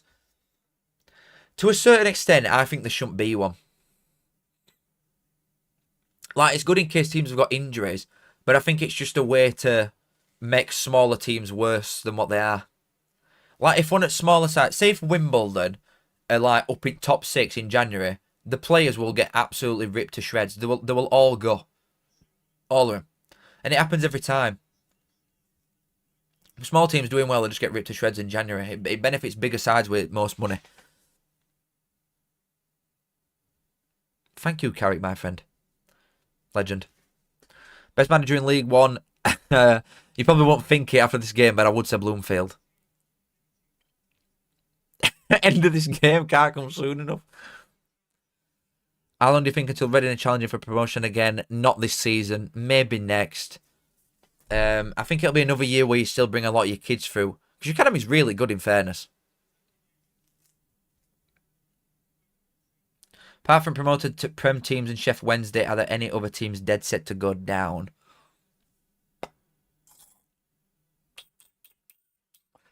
I mean, I have Wimbledon bottom at league, but they've get a good account sense here, and I think they will be hard to break open. Definitely. Stick all these men behind ball. I think they could make Plough Lane quite an hard place to go. And I've got them bottom, so no. I would probably agree. I won't even say, even though I think they will go down, I don't think Leeds and Sunderland are givens to go down. I think Burnley are. I think Burnley are like an absolute certainty for 20th. But Leeds and Sunderland, there's a 1% of me that thinks, maybe. But Chef Wednesday, definitely. And Burnley, definitely. Is he? Look, Blades Rambles here. That a new account, that one. Oh my god, we are joined by royalty. Where's my chat gone? Oh. Barsley, shut up, man. Neebs. Oh, Neebs. Christ alive. How many watch-alongs have we done where the games haven't been stinky? Sunderland versus Sheffield final. No, there's been a few. I think it picked up towards the end of my watch-alongs last season. Like Stockport and Leighton Orient and players were both good. But, God, some in middle when teams were just going to teams for draws, some of them were tough watchers. Like Burnley Leeds. I will never, ever get over that. But that's done. It's done, boys. The opening game of 25-26, Luton 1, Wimbledon 0. Thanks to a fantastic own goal from Ryan Johnson, the ball centre half. Very, very unlucky because I think they defended really good. I'll tell you what, Wimbledon play like that all season. They've got a good shot at staying up. They really have. And for all Luton's faults in this game, like they weren't playing good at all. It weren't attractive style of football. It were a really poor watch. But it's first game and Luton have got 3 points and that's all that matters. That is literally the only one that matters. Yes, they did. That were a good game, in fairness. That were a really good game. Wrexham 1-0 up in like 5 minutes. It were really good. But boys, that's that. That is that. We've started. Football's back. I really hope the next time I'm like, oh no, I'm live on Sunday, so I can go over a little bit of Barnsley game then. I hope you all have a good day tomorrow. I really do. Not all of you can win, but I really have a good day. Missed whole game. Can someone sum it up? Wimbledon, very unlucky to come out of that as losers. I think a draw would have been a fair result. A minimal chances created an entire game, really. Like, if we get it up now. Very minimal going on. One shot on target from Luton, and it weren't even one that went in. It was an own goal, a freak accident. And I think Wimbledon have been borderline robbed there with that. A draw would have been fair. But Wimbledon were really good. I think they defended great. But ultimately, like we said, Luton, despite being quite poor, I've got 3 points and that's it. A 1-0 win. That's all that matters. But boys, it's been an absolute pleasure. Love you all. Kiss. I will see you on Sunday at 10 to 12 in the morn for Stockport vs Bolton. I mean, it can't get worse than that, really. But boys, love you all. Kiss. Thank you to anybody that's donated. I appreciate it so much. It's been quite a lot. We haven't been going for 3 hours. But But there's been quite a lot of donos, and I appreciate it massively. You don't need to do it. I will just read your messages out, but I do appreciate it massively. Thank you to Match Bingo, as always. There's a link at the top of the description if you fancy it, and with Championship coming up next week, who knows? Might be worth a flutter if you fancy a go, and you are old enough. But boys, love you all. Thank you. It's been a while. I'm really hungry as well. And my girlfriend just sat downstairs on her own for 3 hours. Hey boys, I'll see you in a bit. I just hope tomorrow, oh God, if I come on Sunday and we've won, you just get ready. I'm gonna open that stream on Sunday with the most illusion anybody's ever heard. Boys and girls, as I am politely reminded sometimes, love you. I will see you later.